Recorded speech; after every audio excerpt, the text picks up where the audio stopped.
Tapped in, tuned in, turned all the way on. This ain't just a vibe, it's a freak scene bomb. Miss Blue in the building, Oracle flow, cracking codes of the cosmos. Now you already know. Yeah. Ride the wave, feel the light. It's frequency love tonight. Miss Blue gon' take you higher, burning truth with sacred fire. Stay hungry. This is soul talk, rebirth from the womb. Say it with me, I can alter my course at any time. Yeah. Tap in, turn on. Yo, your higher self already logged in.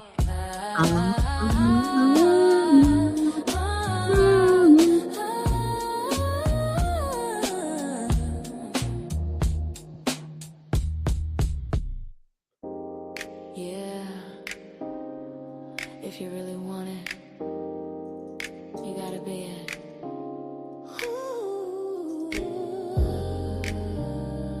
As Miss Blue has shared with the world. It's all about frequency. If you feel it, show it. If you want it, grow it. If you believe it, know it. It's all about frequency. If you dream it, live it. If you receive it, give it. Nothing's missing, I'm it. It's all about frequency. In the past, I thought I lost it, but the truth was always near. Every scar became a teacher. Every fall just brought me here. Now I'm rising with the healing. Every light inside of me. Not becoming what I'm chasing. I am the frequency. You feel it, show it. If you want it, grow it. If you believe it, know it. It's all about frequency. If you dream it, live it. If you receive it, give it. Nothing's missing, I'm it. It's all about frequency. Ask the question, how is this possible? The answer subtle, synchronicities audible. Keys unlocking, belief expanding. Frame by frame, new life commanding. No chase, no match. I embody the key, the light I own unlocks destiny. Raise my vibration, reality shifts. Every dream I desire already exists. Nothing's coming to me. No, it's already here. When I raise my vibration, the vision is clear. The vision is clear. It's already here. Raise my vibration, the vision is clear.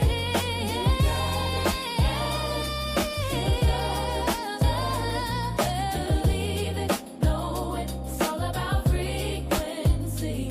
If you dream it, live it. If you receive it, give it. Nothing's missing, I'm it. It's all about frequency.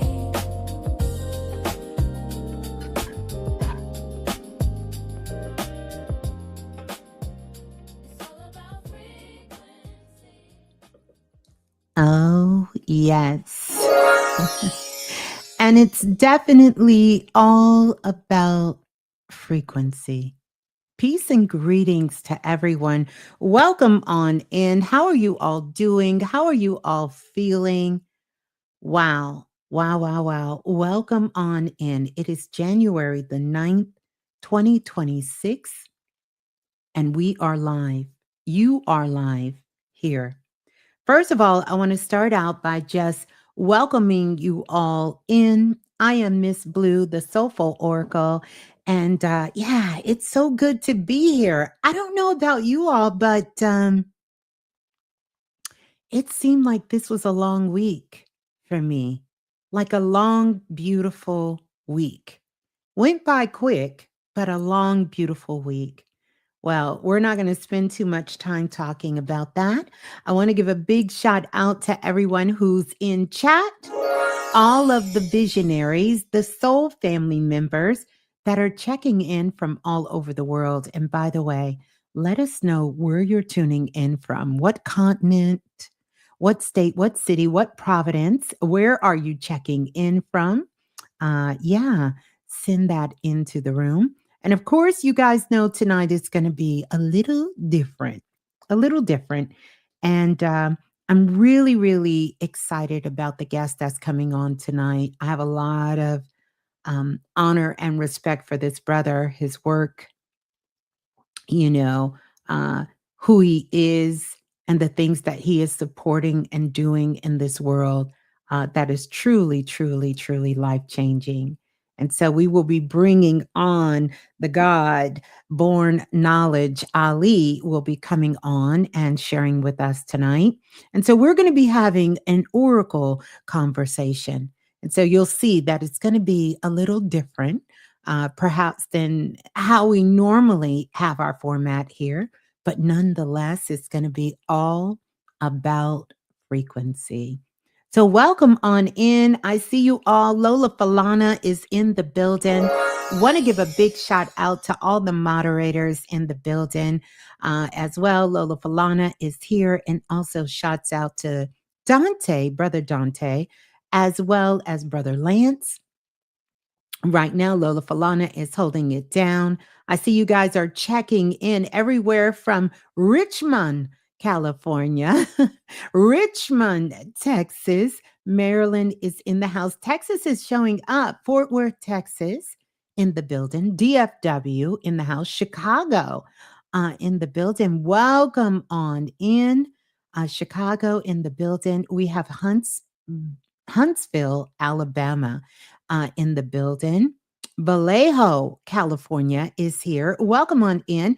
We have our international soul family checking in as well. And we have the UK in the building. Britain is in the building. The ATL is here. Charlotte, North Carolina is showing up.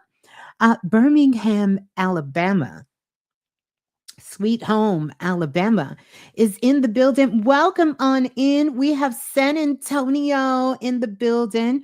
Watch the Throne, Texas. Welcome on in. Good to see you. We have Kenshaw. Is it Kenshaw, Georgia in the building? Brooklyn, New York is in the building, my birth city. Welcome on in. And also, let us know if this is your very first time tuning in. I want to say welcome. I want to be the first to greet you and say welcome. Welcome on in. Yeah. Welcome on in. Pull up a chair, get you something to drink, sit back and chill and relax and just enjoy the vibes. Enjoy the vibes. And also, let's get those likes up because if you hit that like button, it's going to send a message out to the soul family to let us know and let the frequency vibe algorithm know that this is where it's at, where we're live at, and they can come on over. Welcome on in, Cleveland, Ohio, in the building. Good to see you in the building. First timer, DNA Michelle. Welcome on in. Glad to have you here. Welcome on in as a first timer. Joining us in the building. We are so glad to have you here as well. Tuning in from New York, another Brooklyn in the building as well. This is the first timer, Jody. Is this Jody's Southworth 369? I got to kind of get it all out there. Welcome on in and want to say thank you. Thank you for your very first time tuning in. I spent a lot of time on doing the welcome. Quiet as it's kept, that's one of my favorite things to do is to connect with all of you. So if you're new here and it seems like we kind of slow motion in it, that's done on purpose. We have those times that we dive right in and we get to it. But this is really where we get together as a soul group, right? I remember many years ago when I came up with that soul family. It was an unheard of word back then. And many of you were there when that inception came for the soul family, to get together. And even though that's something culturally we have collectively said in these spaces, you didn't hear that too much. But now we welcome all of the soul family all around the world joining us here. And so glad to have you guys joining us here because we are live. I'm Miss Blue. Uh, you know, I think that's enough said for right now. But we're going to get into this. We got a couple of things that I want to talk about before we dive into the share here tonight. Mm. So, I want to talk about the energy for this weekend because currently, where I am right now, it is Friday. It is Friday. It is January the 9th, 2026. I want to give a big shout out to all of the Capricorns in the building. Where my Capricorns out? Shouts out to all the Capricorns in the building. I want to welcome you all in, but I want to touch the feel here a little bit and talk about this energy for this weekend for all the visionary collectives that's here. The energy this weekend is highly active.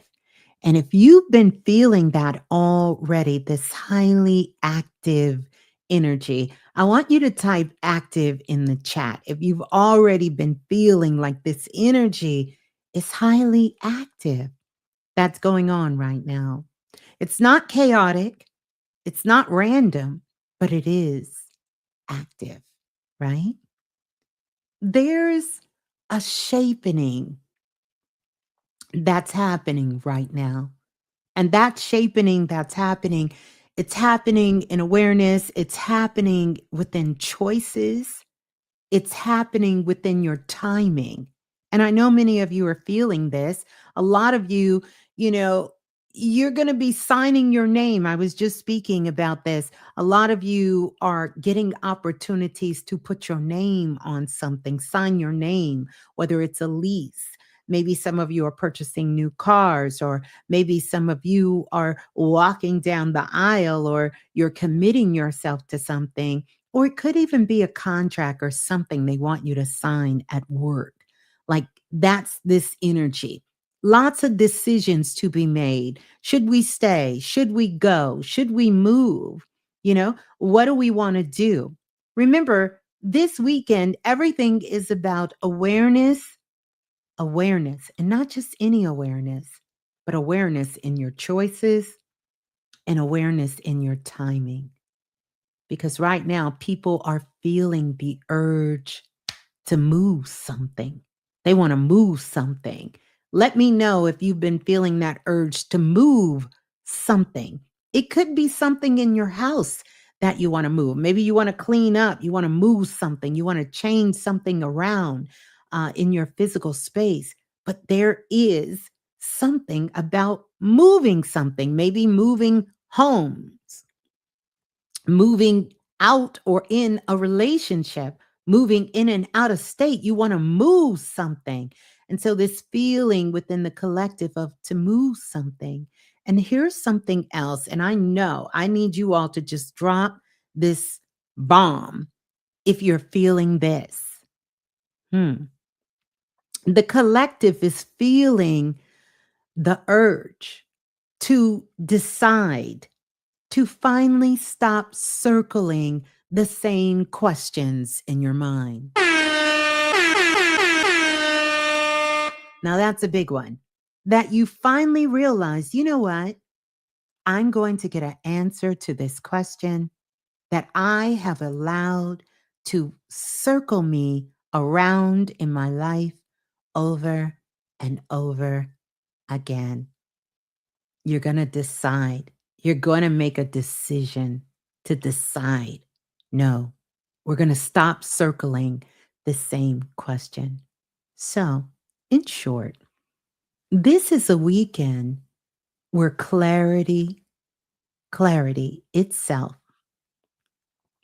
speaks louder than emotions.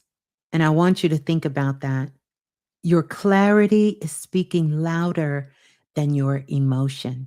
Some of the things that you've been saying, you've been interacting with, or people have been interacting with you, you didn't see it coming through their emotions. But the clarity, you've seen that. See, this is where alignment matters more than your effort. I need you to stay aligned. Ah, And so I want to say this clearly, and I need you all to hear me. We right here, right? I want to say this clearly because we've been riding together for a very long time. And if you ended up here, I want you to know it's not by mistake. If you're here right now, whether you're listening live, you're listening from the past and you joined us in the future, in this present moment, or you're from the future and you came to this present moment, however you got here, if you're here right now, you're already responding to the frequency. And I need you to trust that. You are already responding to that frequency. This weekend is a crystallizing weekend. Many of us will be shining bright like a diamond because your DNA and your RNA, parts of you, things that you have learned, things that you have been through, is starting to crystallize. And if you go back, and I don't need you to go back far, if you go back to January 3rd and January 4th, look at your texts, look at your emails, look at things, go to social media, look at what you were looking at, go in your history, see what you were watching, what was on your mind, what was in your heart. Hmm. That set the tone for the frequency. Yeah, yeah. So I just wanted us to check in a little bit. Uh, for what this weekend is bringing, because this weekend is coming with some very special energy. And I don't say that too often. We're living in special times. But this weekend, whoo, baby. First of all, let me say this. Where's my bell? I want to ring the bell and give a big shout out for the Dream Makers. And I want to welcome everyone stepping into the Dream Makers 12-week class. We had our first class, and OMG. They know what time it is because this is the time that all of us is stepping into a new identity. Or, or we are staying locked into our old identity. So if something is pushing you to step outside of your comfort zone during this weekend or over the last couple of days, I want you to pause before you respond because this is your opportunity to level up into a new identity. No more time jumping with the same frequency. It's time to get a new identity. Because I don't know if you know it or not, but there are thousands upon millions of you in different timelines and realities. And so this is your opportunity to upgrade your identity. And so I want to give a big shout out to all of those in the Dream Makers class because we went through this step by step. They have the blueprint. Not only the blueprint, we did the live activation together. And those ready to turn vision into form, imagination into structure, and insight into movement is a part of the Dream Makers. And I want you to know it's still open. So if you all feel called, you know what to do. Just hit the link there, and you can be a part of the Dream Makers 12-week class.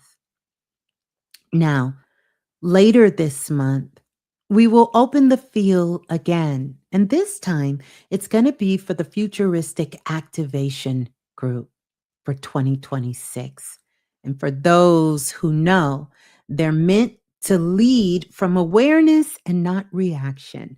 And that's going to be available. That's going to kick off more about self mastery, more self led, more of the multisensory abilities kicking in for those who want to be a part of the Futuristic Activation 2026. I've been doing this for almost about 4 years, the Futuristic Group. We would love to have you as well. So if you feel the nudge to go deeper, to ask real questions, to bring your curiosity, your clarity, or your crossroads, you already know where to find me. You already know the door is open. So now let us begin. because I'm so excited about this. We're going to get ready to bring the brother, knowledge born Ali. We're going to bring him on. Many of you know I've been a guest on his platform. How many times now? I think I've been on there 3 times. 3 times. I have been on there 3 times. Give it up for that. And every single time, it is just an incredible experience. I want to bring this brother on because he holds so much knowledge, so much sacred knowledge, especially for the diaspora. And I don't even know if I could say just for the diaspora anymore, because now this is knowledge that the whole world needs. This is knowledge for anyone who wants to expand their consciousness and awareness. No matter your background, your culture, or where you come from, you could benefit from connecting with this God, with this brother. And so I greet you. I greet you all as we get together and we welcome for the very first time on this platform the brother, Knowledge Born. Let me see if I can get it right. Knowledge Born Ali.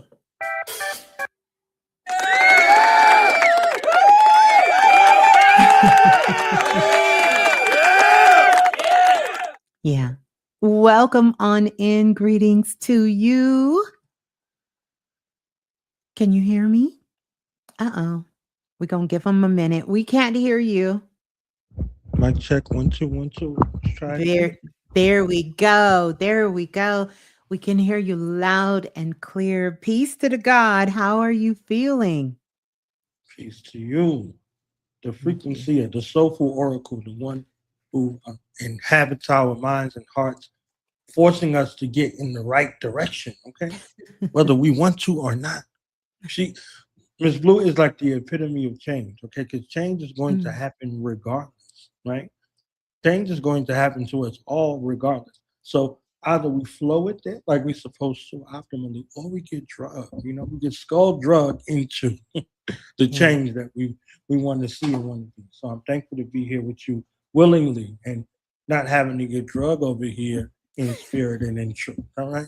So tell your neighbor Well, we here live and we soulful. Okay. We here yeah, of our own free will and accord. Like the universe ain't have to drag us over here. All right. that's right. So That's right. that's And I am so grateful for that. Before we talk about the world or even talk Mhm. about any of your work or even the moment we're in, how are you arriving tonight? Let's check in. Oh, that's a wonderful question. Okay, we already starting off in the winter wonderland, right? So shout out to the bosses, the season of the bosses, the Capricorn. Okay, here come the judge. Here come the boss. Here come the judge. So I'm Mm. currently in Baltimore right now, Oh, and wow. I was talking to the guy free before I came on, and I said the thing for me today is big fun in Baltimore with the wretched, because I was literally just in Baltimore having big fun with the wretched, okay? The wretched of hip hop, the wretched of the art world, the wretched of the Yes. poets, the uplifters of the fallen, So Mm. I'm out here having big fun with the wretched. So that's how I'm checking it. Wow. That's powerful. And Baltimore just has such a rich culture. Just a rich history. It reminds me of uh, the brother Dr. Banks out in Mhm. Baltimore. Many of the Soul family here from Baltimore, from that Maryland area, just very powerful. Many people don't realize when we think about the South, often Baltimore is sort of that sort of soul space that it Mhm. holds and anchors, the diaspora, from that region, from that space, from those waters, there. Yeah, yeah. So, what part of you, Brother Knowledge, needed this pause?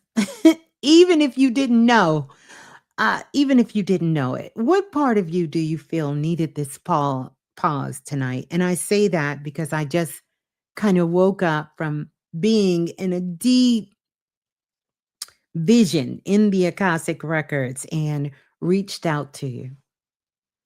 Mm. Another wonderful question. We two for two so far. Okay. Okay. So there's an essence of me as I'm finishing up my work, this master's degree program in new media journalism, where Wow. I'm literally on the last class, right?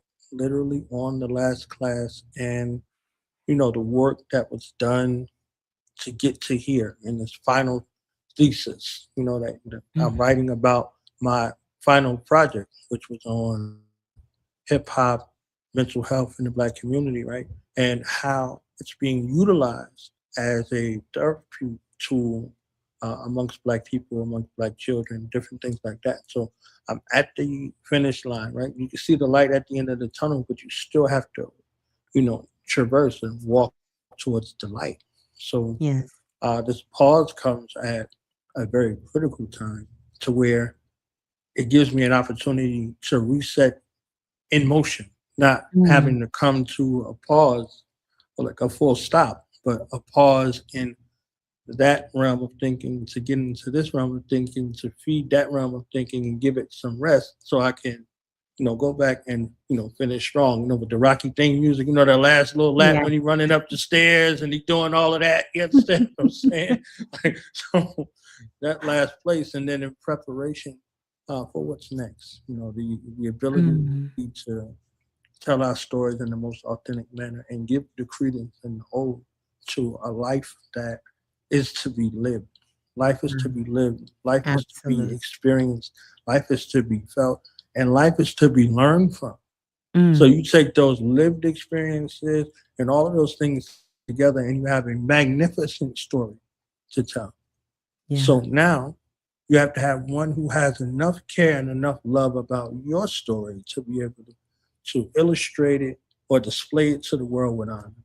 So definitely Wow. here for that. Glad to be here with you Yeah.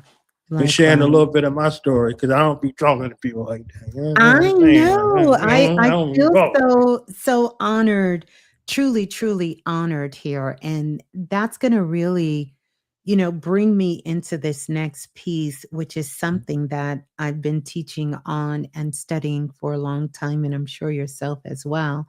But I want to ask you this question because I know if there's anybody that could really give us some good insight on this, it would be you. People know your voice. They Mhm. know your platform, and I can attest to this, and they know your questions. But who were you before you had a language for what you're becoming? You talked about, all the work you've done with your Mhm. masters and working and your study and the culture and that. Who were you before you had the language for what you were becoming? I was a student. I was a student of life and a student of family, a student of my mother and father, a student of my sisters and brothers, a student of my aunts and uncles and their experiences. When I was born uh, 3 months premature, and I said I would save this for this platform, so I'll give you that Yeah. backstory now. I was Yes. born 3 months premature, and Wow. I was the only child that was born in the state of New Jersey, 3 months premature with no birth defects. Wow. None, just a little baby, right? Just a little baby that the hospitals sought through their artful means to buy, kill, Wow. and experiment on. Had my mother not been the mother that she was, and my father be the father that he was, I would have been gone. I wouldn't have been here. So before I had the language, I had the ability to be a student of life and all of the malevolent and benevolent things that come along with life. Wow. Just being born, I spent the first year on the planet in the incubator in the NICU, being fed through a feeding tube through my head. That's why my head's so large, right?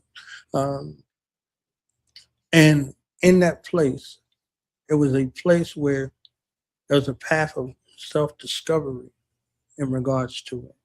And, the doctors, they performed experiments. They tried to buy me from my mother. It was all kinds of things that went along with that. Yes.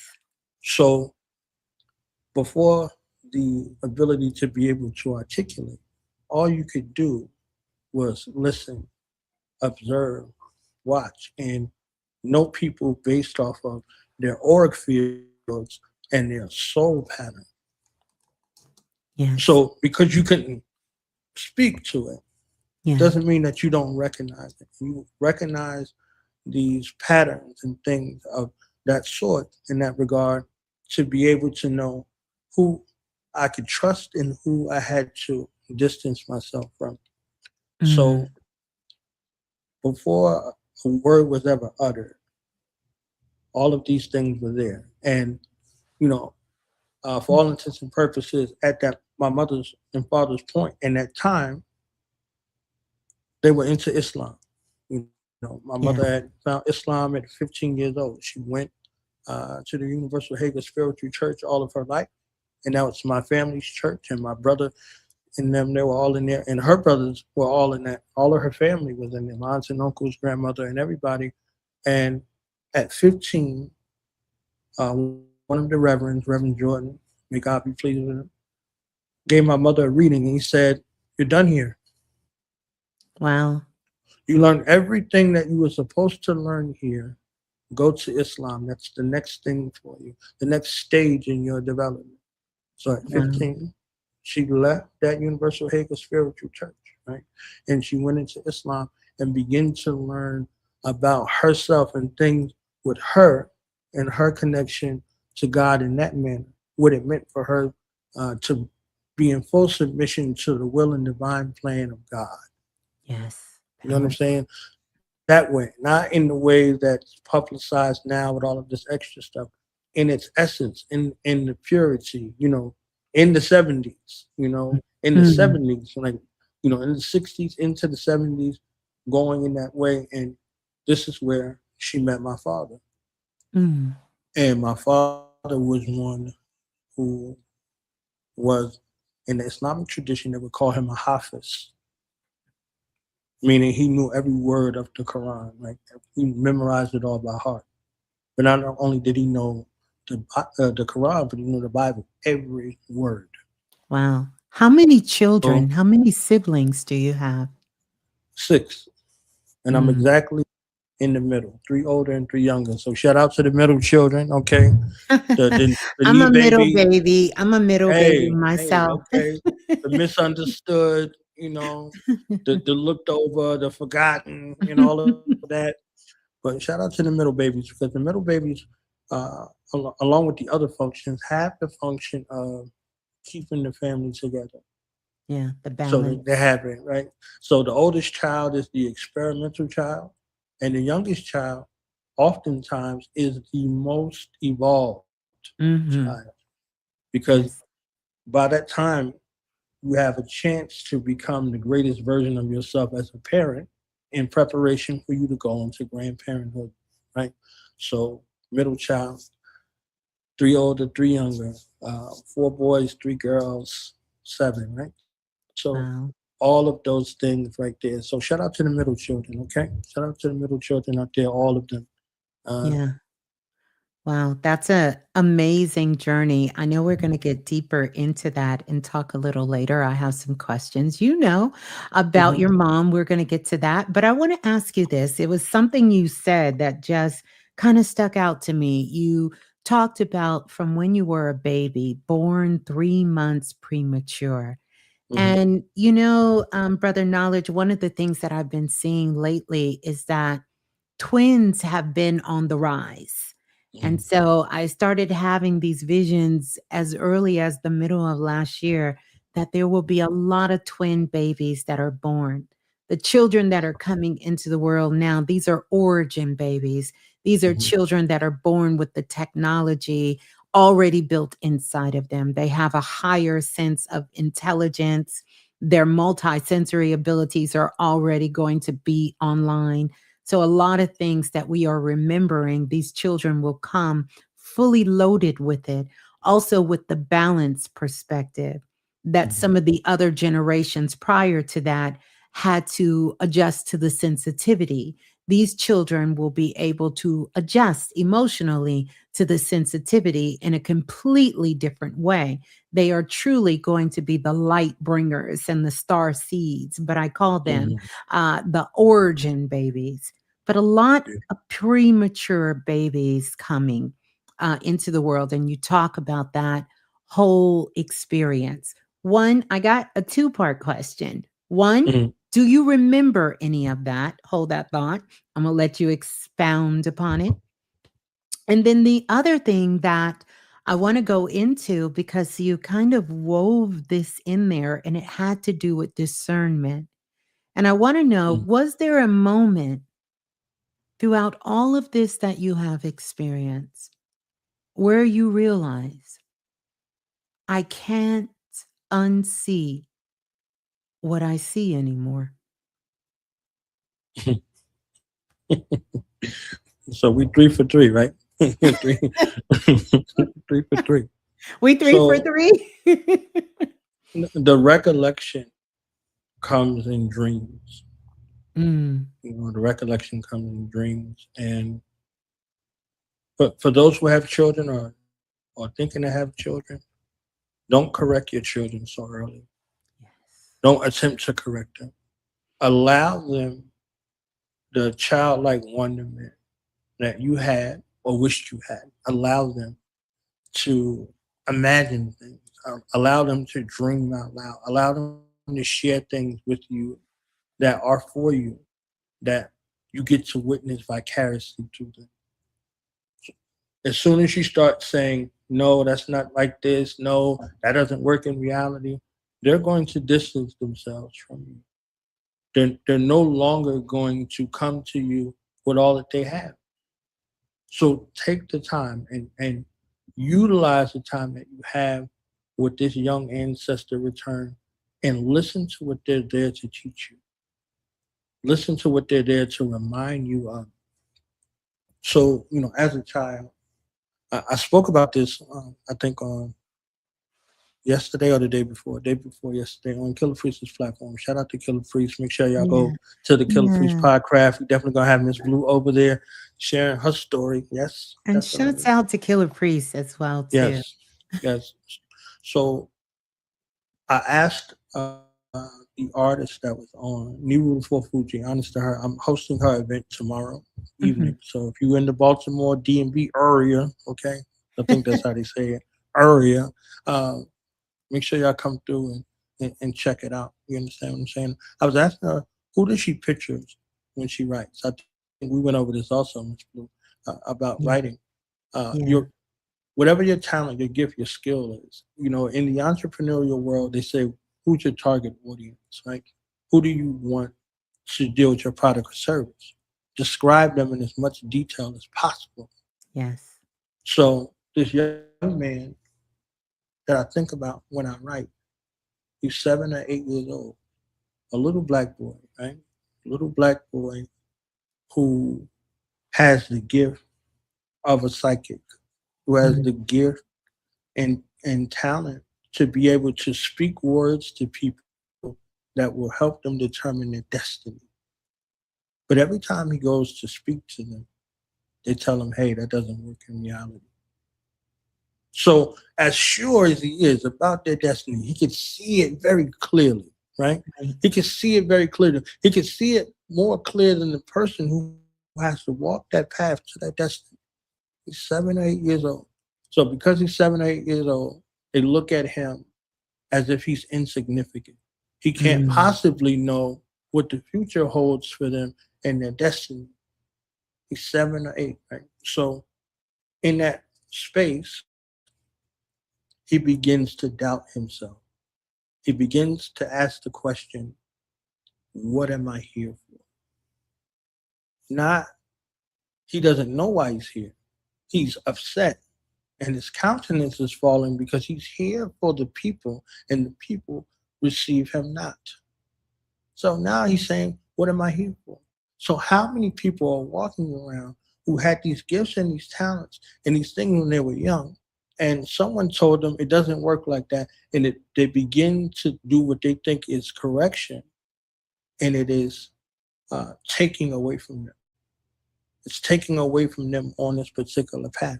So when I write as a reminder to him that there are people out here who need his gifts, his talents, and his skills. And you're here. You're here. And because you're here now, it's for now and it's for a future time.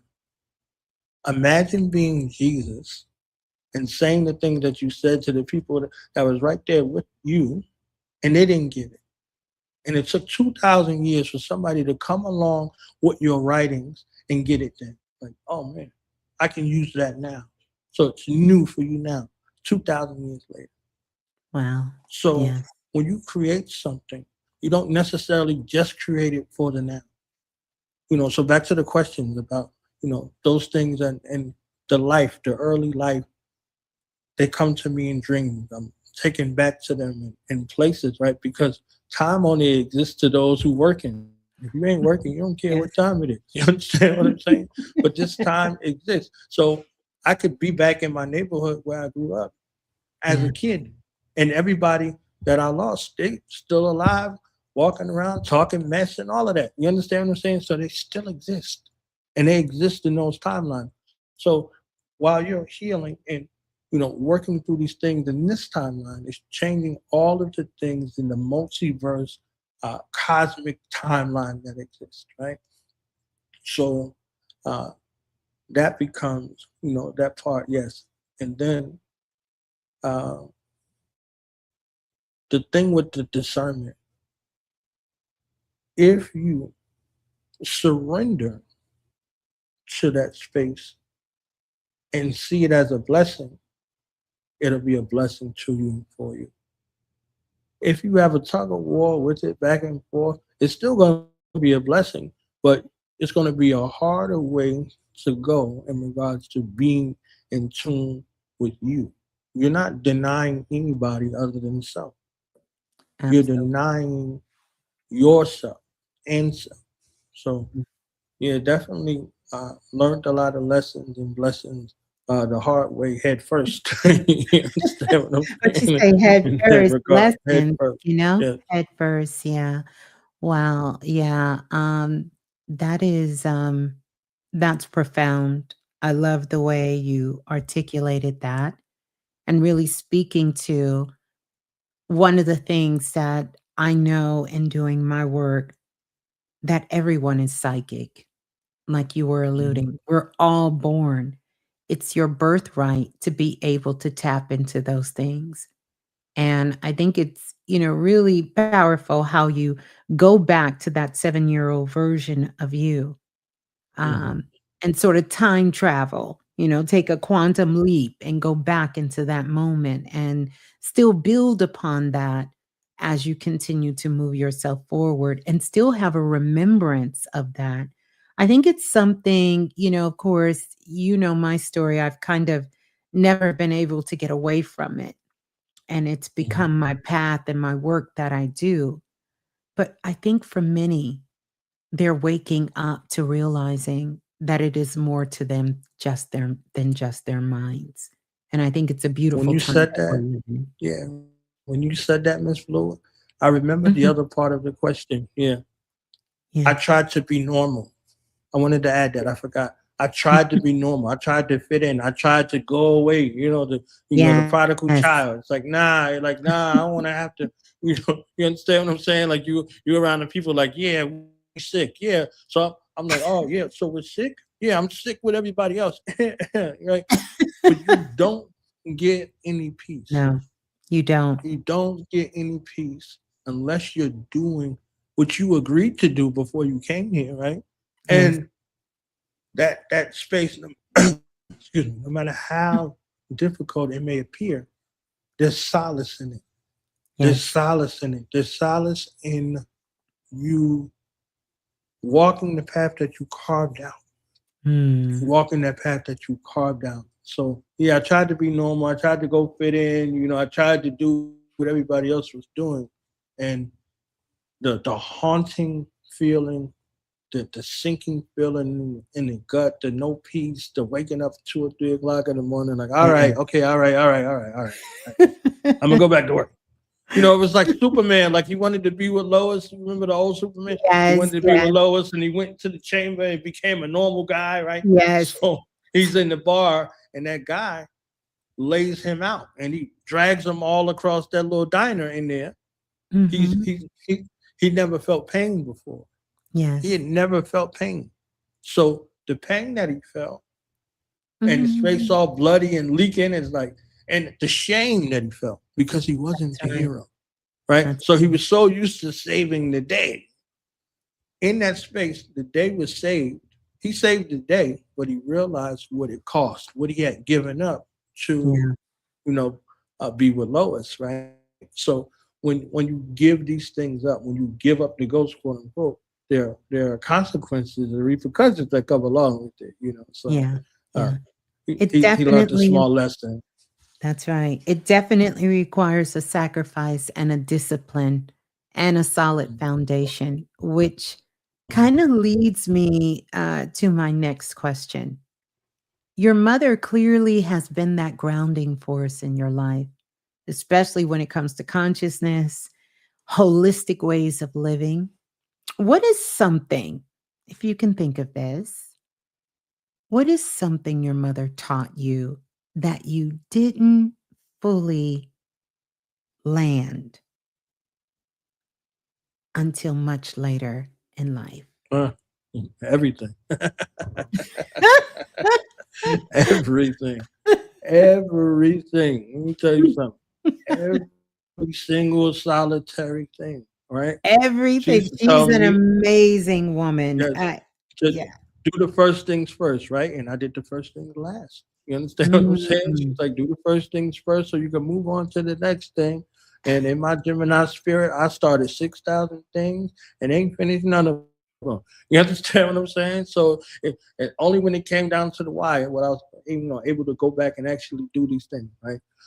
Even with the books, right? The books, yeah. because I know we're going to get to them. The books, I Yes. was writing a book at 8 years old, eight, Wow. 9 years old.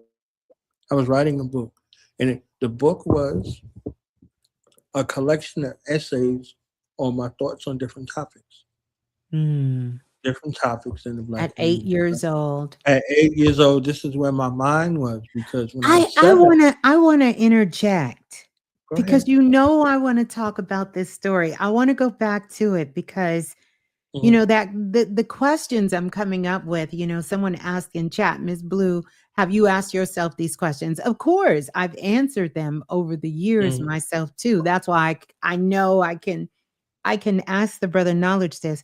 But I want to go back because I want people to really understand about your mother. And of course, I'm mhm, seeing her through my eyes, through your eyes, and spiritual eyes of connecting with her.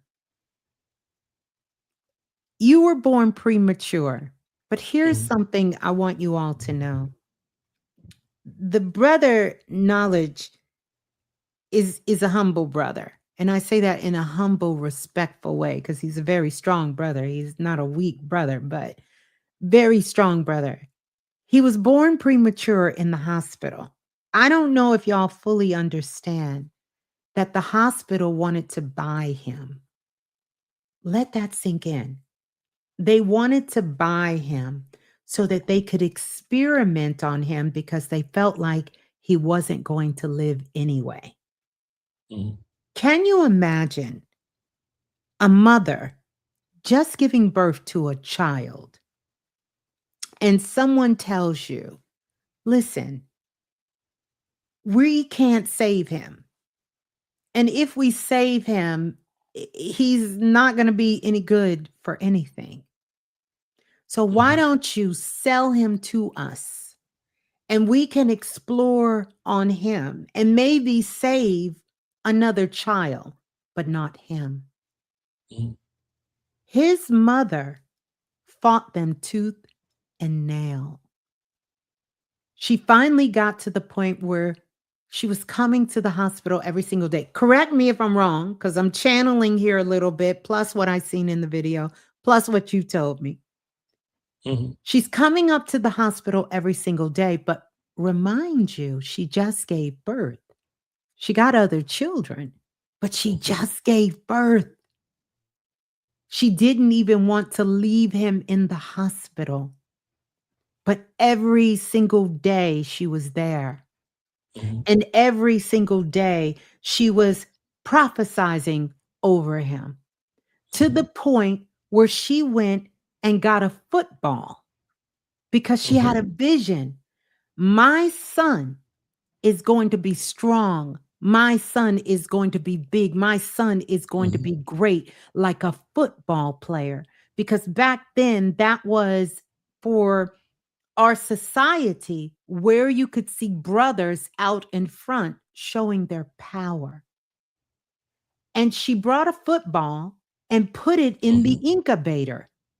They Mhm. told her, "You can't put that in there." And she said, "Oh no, I'm putting this in here because this child, my son, is going to be a big like a football player, powerful like a football player." So they're looking at her like, "No, lady, you crazy. We gonna call your husband. They gonna come Mhm. get you because this child is not going to make it. And I want you guys to start doing arrangements for him because he will not make it out of this hospital." Finally, she got to the point where she said, "You know what? I'm going to take my son home." Because she came Mhm. back one day and found out that they had given him all kinds of medication and did all kinds of stuff to him without her consent, without the father's consent. Mhm. At this point, even friends and family were kind of like, "Well, maybe this child won't make it. Be grateful you have these other childs. You've been blessed by the Mhm. Most High to have other children, and this one is not going to make it." But she refused to give up. She refused to give up.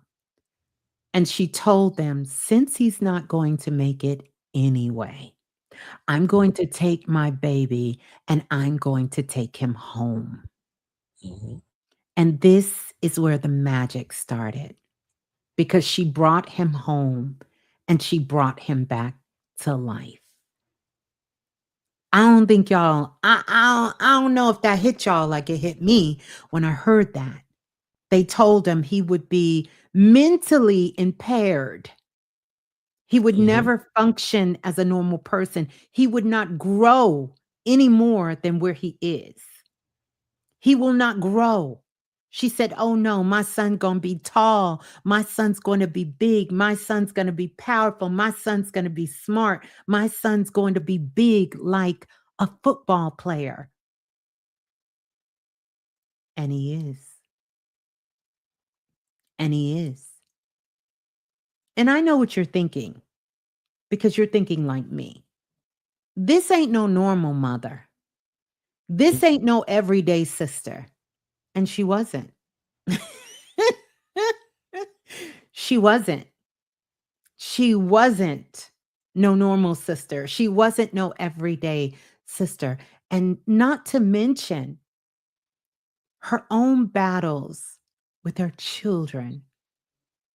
She had her own struggles that she brought herself back to life time Right. and time again. They told her she wouldn't be able to have any children, Miss Blue. Don't forget that. Oh, yes. And they told her she wasn't going to have no children. Look how many she had. They told her, "You're not going to have any, you can't have any children." She had womb issues. She had all kinds of things happening with her body, and she healed herself of it. And I know we often talk about the greats, and they are great, Dr. Sabi and everyone. But his mother, she was doing that on a day to day basis. Mhm. A day-to-day basis. They were flying her to Europe in different places. Mhm. She was speaking with people, healing people, looking at people, prophesizing with people, speaking oracle message into them, giving them words of power. She was bringing them back to life. She could look in your eyes and tell you what was going on with your soul and your body and what you needed to do to heal yourself. And she didn't Mhm. just do it for herself, she did it for her children, her family, the kids in the neighborhood, strangers. She did it for her grandbabies and her great grandbabies. One woman, one woman did this. And this is her son. I don't know if y'all got that. I don't know if y'all got that. See, many of us, we have come into this and we are watching our children grow up and we are saying, you know, we've been in this movement. We want to see we want to see the fruits of our labor.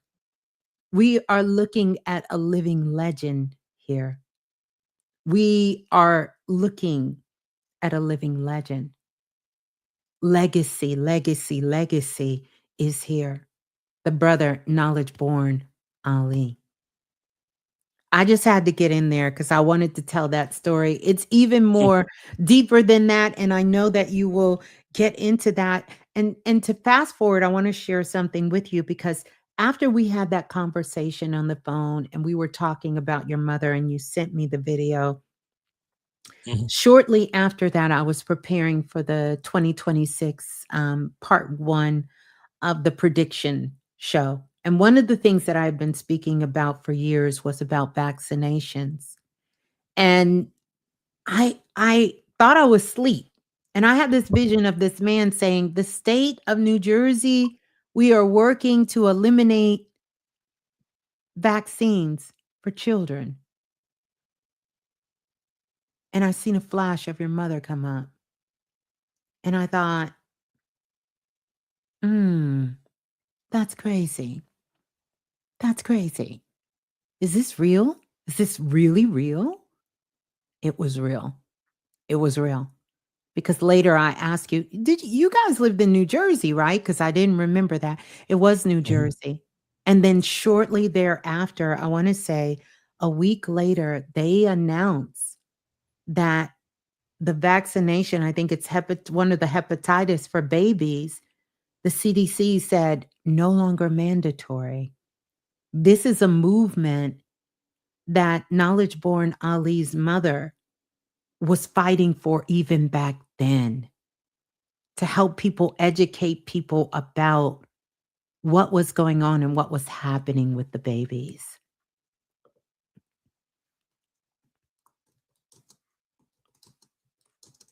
Can you see me okay or am I clear? Yeah, they're saying the screen is blurry. Maybe Yeah. radiating too much power over there in the Listen, screen. it So may be the frequency. I don't know if it's blurry for everyone or if it was just on one end, but have no fear because it's a lot of energy going on. So we gonna count it all joy. The replay will be fine. But yes. Mm-hmm. Mm-hmm. so the other aspect of it was, you know, being born that way. There were other additional things that had to be put in place. So when I said I was a student, it Yes. wasn't just philosophical, it was Right. actual. All of my brothers and sisters, my aunts, my uncles, everybody was working with me to prepare me for school. Yes. You know, when I was young, we spoke Arabic. So we spoke Arabic and English, and I had to learn English to go to school Wow. because we were literally devoted to whatever path or spiritual walk or religion that we were involved in. So I learned something from everybody, you know. And when they gave me the test in school, I was prepared for the fifth and sixth grade going into kindergarten. That's how hard and diligent that everybody worked with me. So I got my sister's books, my eldest brother's books, all these books, right? You know, back to the books. My mother at 7 years old, she gave me Countering the Conspiracy to Destroy Black Boys 1 and 2, the Oh, autobiography of yeah, Malcolm X, by, Message to the Black Man. Kajufa. Jawan, yeah, Jawan, Yes, Jawan Zakinjufu, yeah, yes, I have that book too. Excellent yeah. read. May Yes. God be pleased with him and his Yeah. work. So Yes. uh, Ashe. this is what I got at 7. You know, she's like, Wow. ain't no Easter Bunny, ain't no Santa Claus. I give you everything that you get. You understand what I'm saying? So Mhm. that fascination in regards to books for me, you know, was from very young, and my mother figured out that if I was with a book in my room, Yes. the world was safe. Yes. Okay. Yes. If I was outside at any given moment of any given time, the Mhm. world was in trouble. The Yeah. world was in trouble. So yeah. Absolutely. Absolutely. One of the things, that I'm hearing, someone said something so beautiful. They said, "Only a mother's love indeed." And Yeah. yes, it was her love, and it was her love through not just her love, through her actions, because she took a lot of actions with that love with you. Mhm. And she gave you that love, but she took a lot of actions and work with that love, you know? So powerful. And she shared our birth stories. Yes. If you don't sit down with your children and you don't share Yes. with them their birth story, they're going to be seeking validation outside of the home. That's The right. the love that I have from our people came from home, not from books alone or this person, that person. All everybody comes from a family. So Yes. your greatest elevation should come from there. And Yes. oftentimes, based off of where we are and where people are within themselves, they find all of the greatness and uh, validation outside of the home, and they come back to home and they're upset with everybody. So the Yeah. trauma and the drama that erodes you from the inside out, and you go to Mhm. seek it elsewhere, uh, should be corrected where you would get that in your home. So I could go outside of the home and work with the community. I could work with at-risk youth, and I could work with so many people in different places and organizations because home. Mm. Home was the place. Home was the Yes. place That's where how I did you for know my you, children, you yes. could you could build up. Like so, she shared with me my birth story. She shared with me my naming story. These are your first two stories. Yeah. These are your first two stories that are specific to you. My mother always told you get 33 and a third of the best genetics from your mother, 33 and a third from your father, and 33 and a third of your own. Yes. So they're supposed to be able to tap into your own as your guidance and your counselor of That's that right. 33 and a third of your own to learn you, to help you prepare for your destiny and the lessons that Mm. you are supposed to learn and the things that you're supposed to accomplish on the planet. Those are the things that come from you, but they come from you, but they don't start with you. They start and have their genesis in your ancestral lineage. You are Yes. taking on the task and the mission of someone who lived before you that they could not finish. That's right. So And that's our that becomes job. the task that you have to be able to help them in the timeline that they exist in, because they still Yes. exist. You That's see what I'm right. saying? So if you want to help them on their journey and their path of elevation, so they're no longer stagnant or stuck, you call on them and they call on you in regards to that purpose, right? Yes. That purpose, that destiny, that dream, those things you do without effort, those things that you derive the most joy from, you at peace there, and you feel fulfilled in doing those things. It's double Yes. tied, it's interdependent, it's interconnected from your ancestral lineage to you Yes. specifically. And the world of those people who are going to find that information wherever they find it and whenever they find it, it'll go back to you. That's right. So that became something of importance. So I always stress to my children. I taught them their birth story and their naming story, the reason why they have the names that they have. You know, Yes. so I was given that, and you can give that as an inheritance because you know who Mhm. you are.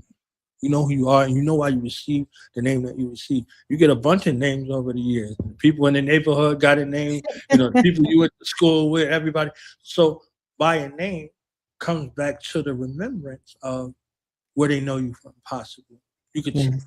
somebody 20 years later, 50, 40 years later, and they call you by a name you ain't heard in 40 years. Yes. This You'd be is like, oh, so you was in this school. Yeah, yeah, all right.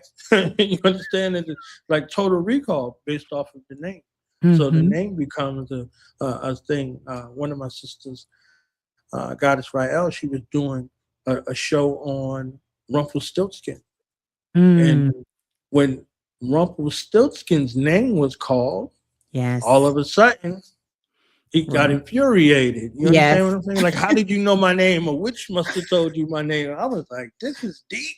Yes, yes, that So when you have that naming Rumpelstiltskin. story, when you have Mhm. that naming ceremony, when you have that space of rites of passage, when you have that birth story, Yes. teaching your children about their birth story. This is how I discovered this, Miss Blue. My mother sat us all down and she's going through it and this and this. And then when she got to me, she said, "And you?" I was like, "Oh snap, am I in trouble?" You know what I'm saying? And you, like so. She told me the story, right? And she told me the story, and then my aunt told me the story years and years later. And then different people in the family with that. So your naming story is definitely important. What name, why you chose the name, all of these things are supposed to be intentional, based off of your birth story, based off of your divine alignment, based off of your ancestral lineage, based off of your cosmic alignment, because that has a variance and significance as well. So all of these insights and lessons in regards to it become something that's there for you because this is how you begin to actualize aspects of yourself. This is how you begin that process of knowing thyself. So, under, understanding your name, understanding your nature, understanding a name that's tied to your destiny. In Now Valley culture, they call it your shai, your destiny. You know what you're here to do and what lessons you're here to learn along the way. So you may have some presets with you that might be your default. However, your life lesson and your destiny might be to be as far away from them as possible. So they kind of connect that together in the name based off your traditions, whatever your traditions are in your family, your spiritual inclinations, your religious inclinations, any of those ideologies are supposed to be able to shape you and mold you in a way for you to be able to be on your way in that regard. So, my name at birth with my mother and my father, we all had the same name. We shared the same name. You know, my mother's name was Mukmina Muhammad. My father's name was Mukmin Muhammad, and I was Mukmin after my father. So we all had the same name. And later on, names were changed. But at birth, Yeah, this was a divine connection, something that yeah. unified us, The Trinity. as a family, right? So yeah, Wow, and word and indeed. that's powerful and beautiful. I think you answered my next question, which I know you did, and that You can ask was it anyway. I want to hear I it. I'm yeah, yeah. nosy. About your mother's wisdom showing up in how you speak, how you guide, and even how you listen. How Mhm, has that impacted you? Like, we are hearing this story, and what you were saying about names are so powerful because one mhm, of the things I've learned in my work is that we all name ourselves. So when mhm, children are coming in, just like you describe, it is a collective thing. And we send that name, that information to our mother and to our fathers before we are born. Souls are right, highly intelligent. And so it's always interesting because most people are birth names, a lot of times they don't agree with their birth name. You mhm, understand, which is kind of funny that they have some kind of feeling with that birth name. But that's right, a name that was agreed upon for the structures of where you are to help you grow into the purpose and evolve into who you're becoming, right? And the mhm. work that you came to the planet to do. But I want to know, how have you noticed, like at this point, how your mother's wisdom is showing up in how you speak and how you guide and how you listen? Do you notice? Can you hear her coming through you? Mhm. And in the guidance and how you listen and even how you speak. How do you see that wisdom? Wonderful question. Is that 5 for 5? You 5 for 5 or 4 for 4? Where are we? I Keep us think we score. 4 for 5, 5 for 5. Yeah. Yes, yeah. So I hear her and I feel her, Mm, in so many ways. Um, for the last year or so, since Florida, she's been popping up, like just popping up in the dreams, like popping up. And The dreams have been so real. It's like I'm awake and like I'm in her time. I'm in her time and I'm in the room of her imagination. And she can call me forth and she can appear at any time. So I had a dream we were in the store in like a Home Depot or something, and my mother and my aunt Bernice was there, and they told me to go get something. Like go get like they was talking to me real nasty about it too. Like go get this, blah blah blah blah blah. I'm like, why y'all gotta be why y'all gotta do it like this? Like why y'all gotta be like this? And she's like she's laughing. She's like, well, why'd you gotta be God then? And she's mocking me like, why you gotta be God then? And oh, you the God, you think you don't have to do no work? And she said that. She's like, oh, you God, you think you don't have to do no work? Because you God, you don't have to do no work. So she said that, and I'm like, okay, it goes again, right? And it's there as a reminder. There's a space of divinity that exists, but there's work that's you know there. That's there. It's there to work, right? You're there. That's how you show and prove that divinity through your work. So she's like, your work, like you don't got to do no work. So she's over there, and she said it in a jovial kind of manner. But I felt the real emotion in my heart space, for that. Like, why would she be talking to me all nasty and blah blah blah blah, right? You know, uh, but I got the message. I got the message, right? I got the message about the work. Don't just be submitting any kind of work. Like I had a discussion with my nephew about his work. My sister had called me and she told me my nephew's grades were bad. His C's and D's in school. And she's like, yeah, talk to your uncle. And she thought that I would be forceful with him because I have that, capability. But I explained it to him in a way that I would want somebody to explain it to me. And it changed the trajectory of what it means to interact with the future generations. So me speaking to my nephew, I said, what's the first thing you write on the paper? He said, my name. I said, do you know what your name means? He said, yes. I said, do you know what your first and your last name mean together? He said, no. I said, your first and your last name represent your maternal and paternal lineage and all of your ancestors, everybody who came before you with those names. The sum total of this experience. This is what you're writing on the paper. Meaning, if they never meet anybody else from your lineage, they know you and they tie this name to this work. This is the kind of work this person does. And I said, if you're doing your best, then that's okay. But if you're not doing your best, you're doing a dishonor to yourself first and then to that name that you're putting on the paper.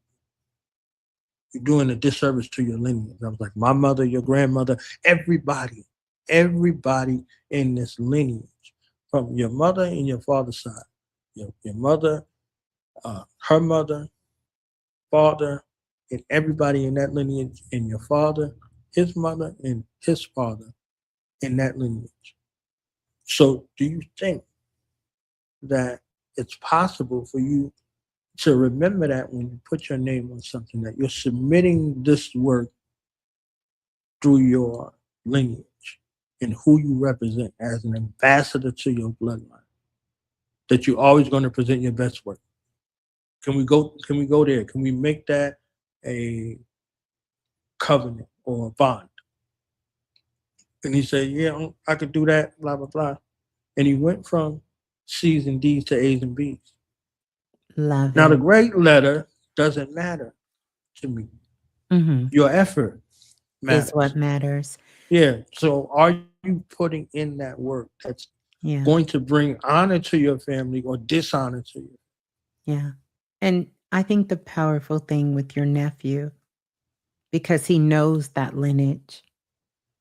And there's so many that don't know their lineage, Mhm. or there is a great disconnect from the lineage, from the birth family, which is okay.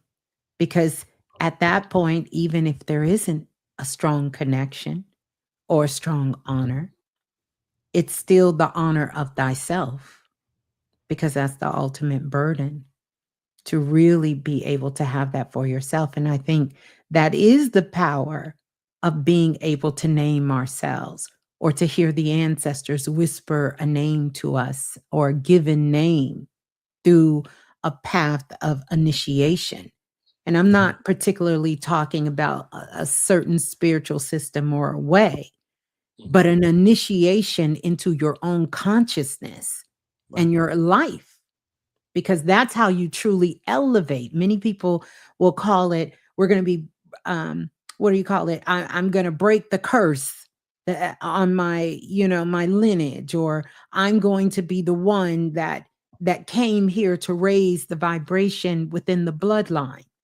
And so sometimes that does require that, but it still takes a knowing. And I think Mhm. that's profound, the way you were able to, empower your nephew with him. You empowered him by showing him who he is. And that's what really the work is about. That's profound. And That's, change the perception of uncle in the family. yeah. My uncles and my aunts, they came over to the house to whip my behind, Miss Blue. Okay, it Yeah. wasn't nothing Yeah. else. Back in the day, If uncles, my a lot of mother got on the uncles. phone, let me tell you what this bleeper bleep did. Skirt, skirt, skirt. The caravan is pulling up to whoop Hmm. a behind. You understand what I'm saying? So for everybody else, it was a party. Well, if you Yeah. was on that whooping list, you was getting whooped. So Hmm. I wanted to change the stigma that was associated with aunts and uncles in the family, Yeah. because with the aunts, especially like a niece or a nephew. Oh yeah, they showered them with everything. Blah blah blah. Like my Yes. sisters. Oh yeah, and my little niece, Yeah. she ain't want for nothing in the world, because there's not too many women in the family. It's a bunch of sons, like, so a whole bunch Oh, of boys wow. running around. Yeah. So you know it's a special care that's given. Like my eldest sister, she's the oldest. She started with my younger sisters, right? And Hmm. it's just a tradition that kept going and going and going. So the aunts and everybody did that. So I wanted to change that perception.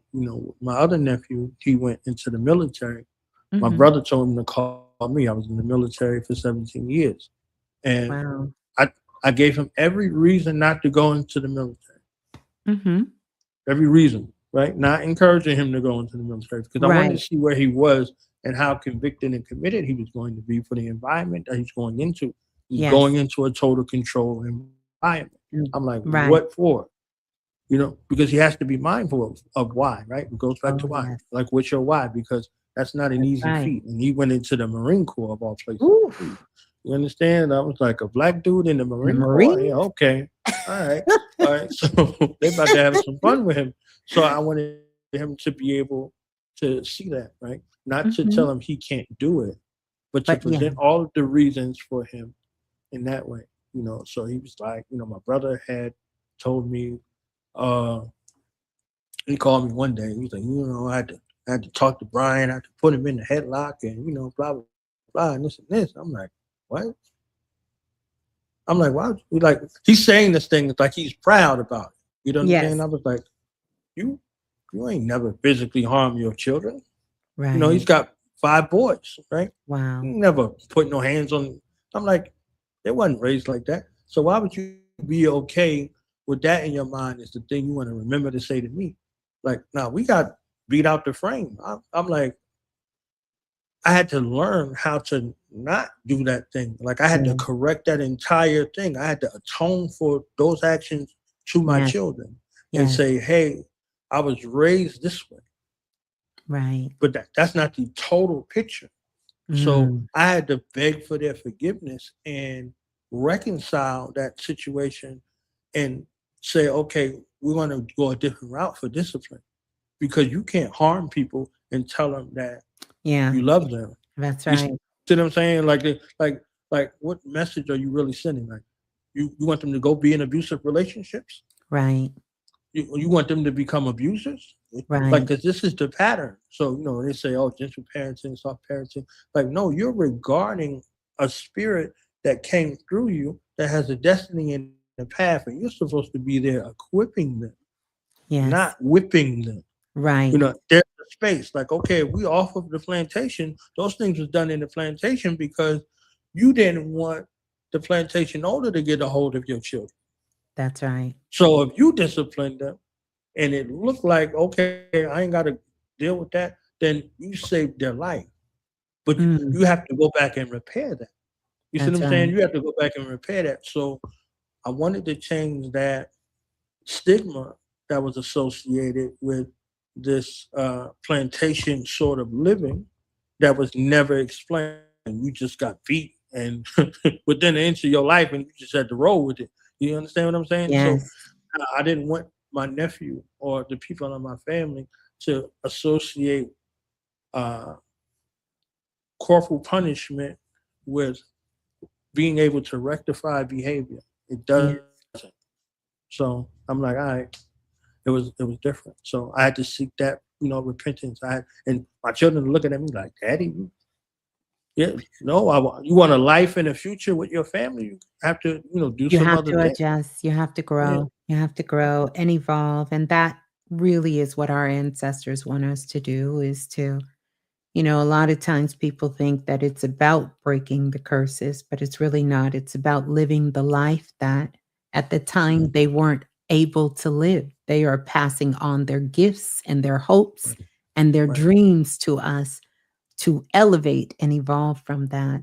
Speaking of which, because you talked about some subjects here that are close to heart and close to the culture. Some knowledge comes from studying. We know that. Mhm. You can gather knowledge from studying, and some comes from surviving life itself. Let me ask you, which one shaped you more and why?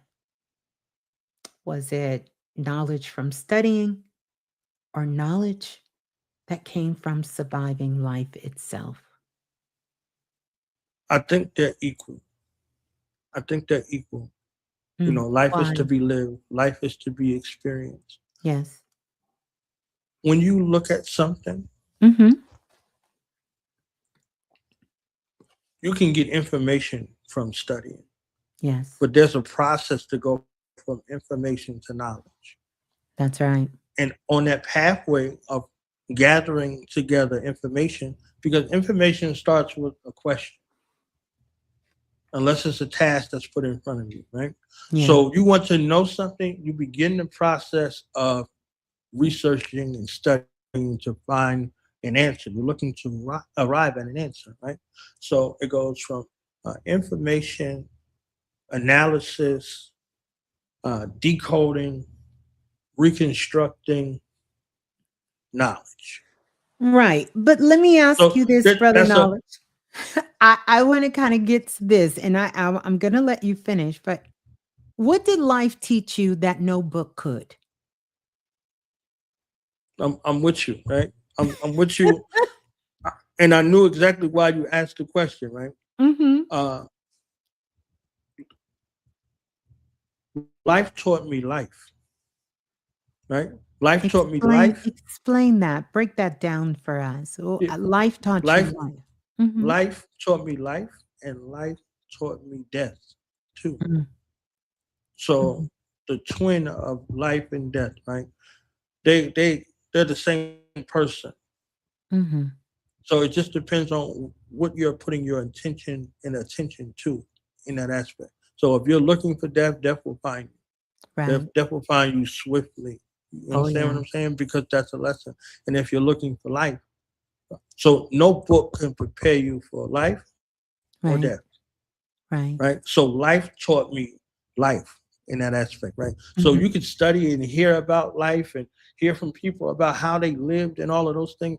They That's are right. great. Those are great tools. But you Yeah, have to still live. You still have to walk. You that's still right. have to, be on that path. And death is at every junction. Death is at every juncture as a grand reminder in a way of discipline. So So life taught me life, and life taught me discipline through losing things and people. so hold that thought because you are going where I thought you were gonna go. Mm. Um, would you consider what life taught you as knowledge? Yes or no? Do you consider that knowledge too? I think it is the ultimate. Mhm. So, how do you carry that kind of knowledge responsibly? Because that's profound what you just said. Mm. Life taught you about life and it taught you about death. Mm. How do you carry that kind of knowledge responsibly from everything that you've learned and you've experienced and that you've studied? I mean, after all, your name is knowledge born Allah. Mhm. How do you carry that kind of knowledge responsibly? By learning from my mistakes. Mm. By learning from my mistakes and learning from the mistakes of others. That's the difference between being smart and wise, right? They Mm. say that a smart person learns from the mistakes of, or a wise person learns from the mistakes of others, or however it goes. It's one or the other. Yeah, So yeah. a You smart person learns from their own mistakes, and a wise person learns from the mistakes of others, right? So I learned from my own mistakes, and I learned from the mistakes of others. So uh, I became very smart and a little wise. You understand what I'm saying? I love it. I love it. And so this is going to take me back to that question. Mhm. How do you carry that knowledge responsibly? Like, if you could explain that to us, how do you carry that knowledge responsibly? Because, I mean, you're saying it as a matter of fact, but Mhm. there's a huge responsibility that goes along with that. You said you learn the knowledge of life from your mistakes and mistakes of others, your Mhm. books, your studies, your path, your connections. How do you carry that knowledge responsibly? Balance the load, Miss Blue. A balanced load. You don't you don't put too much in that backpack, right? You don't take on too much more than you can bear, right? Mhm. You fill that backpack up, and you make sure that it's balanced. You see what I'm saying? You make Mhm. sure that it's balanced, and you know when to put the backpack down and when to pick it up. You know when to take something out and when to add something. So that's a space of being responsible and accountable, right? Yes. Because Yes. nobody knows the load that you bear. They don't know what you carry around. That's why they say be kind to everybody you meet, because you don't know where anybody's going through. So that could change somebody's life, like a smile or a hello or whatever the case may be, some sort of acknowledgement. It Yes. works in that way. So they could be carrying this burden, right? They say uh, in supreme math that the Earth weighs 6 sextillion tons. It's a unit followed by 21 cycles. So 6 sextillion tons, right? Yeah. So that the Earth weighs this much, right? And you're carrying around all of the earthly things with you, right? Mhm. So if you added a pound to that, that's a pound over 6 sextillion tons, you would crumble Mhm. because you're carrying around your body, right? And Yes. all these things exist in your body, but all these things also exist in your mind, in your heart, and in your spirit, right? Yes. They all have a weight. They all have a significance. And as one of my queen mothers teach, they all have rights over you. So your body has rights over you. Mm. Your mind has rights over you. Your spirit has rights over you. Your soul has rights over you. So if you're not getting enough rest, for instance, your body will say, "Hey, I'm about to take my rest right now. I don't care what you're doing. I don't care what you got going on. Like I'm shutting it down." power Yeah. off. You understand what I'm Shutting it saying? And down it's a right wrap. now. Yeah, Mhm. right. Yeah. Yeah. So that that thing comes to, you know, save your life, right? Yes. So a lesson from life in that regard becomes that thing. So you know how to balance the load that you have to carry, Yes. and then what's a priority here? What's the basic essentials that I need, and then what are the other things that I need as a contingency just in case. All right, Yes. so this is what I'm working with. This is where I'm focused on, and this is where my mind is. And one of your broadcasts, Miss Blue, recently, someone asked you, "How do you prepare for the day?" And you went through this beautiful situation in regards to how you prepare for the day, and then Oh, also yeah. how you prepare right For the before you night. go to for the night too. So it's like, and being and thankful and being in a divinely intentional on how you move, right? So it's like, Yes. oh man, like who isn't mindful of that, right? There's many of us Yeah. that aren't mindful for that. So we up at all hours of the night, our minds still racing. We can't close our eyes and all of that because we hadn't put together a ritual to put all of the aspects of our being on notice and all of the things in our mind. Like, Yes. look, fam, we shutting it down in 10 minutes. All right, we got 600 seconds to get it together. And it's To like, get it. oh, yeah, we're going. All right, all right. So the mind starts calming down, the body starts calming down, so it's there, and you put it on the schedule. So now you're Mhm. training the body how to be. So even anywhere you are around that time, your body will start doing what Oh, yes. you It programmed it to knows. do. It knows. It definitely knows. Well, thank you for that. That was beautiful. Lastly, though, I just out of my own curiosity, do you only learn from mistakes? No, Okay. no, Thank you. no. Mistakes they come as a reminder, right? Mhm. As a reminder to you and for you, and not just you, Mhm. everybody who walks that path, right? Yes. Everybody who walks that path, Yes. it's a blessing, right? There's a variance that exists, right? So it's like, okay, it doesn't have to be perfect, right? Mhm. So when you in that space and you compelled to make sure that every little thing is there, something happens because. But when you Mhm. go with it and you flow with it, you learn from that too. You learn it's like, oh, okay, I don't need to rush it. I don't need to force it. It doesn't have to happen right now. Like one of those people asked the question, "Well, I find love in the next 30 days or something like that on the Oh, broadcast." I yes. was like, oh snap! Oh, this it's about to go down. You understand what I'm saying? So I was like, all right. I was like, well, what? All right, no doubt. Uh, but people have those things in their mind. So there's a sense of urgency that's associated with it. And, when you said, fall in love with you and spend that time devoted just next 30 days with you, like Yes. returning it back to that galactic center of self. Like, how do you see yourself? Do you want to be in a relationship with you in the Right. next 30 days and how that process goes? It's like, all right. So this became something where if you dwell on those mistakes and wallow and say, "Oh, I can't do nothing right," and all of that, that's going Yes. to be a hell of your own making, right? That's So right. you learned that, like, all right, you don't have to, like, all right, you don't have to mess up to be messed up. You end up messed up being messed up. You That's understand what I'm right. saying? That's right. So That's right. I just yeah, wanted to, kind of put that out there just, yeah. Miss Blue ain't so playing we with me, y'all. She like, so you we gonna can answer my question, fam? so we can Yeah, widen that out because yeah. yeah, I wanted you to fully express that because I knew it would come out beautiful. Um, so here's my next question, and we're almost done here. We're in a time, um, or a moment where information is everywhere, Mhm, but wisdom feels harder to find.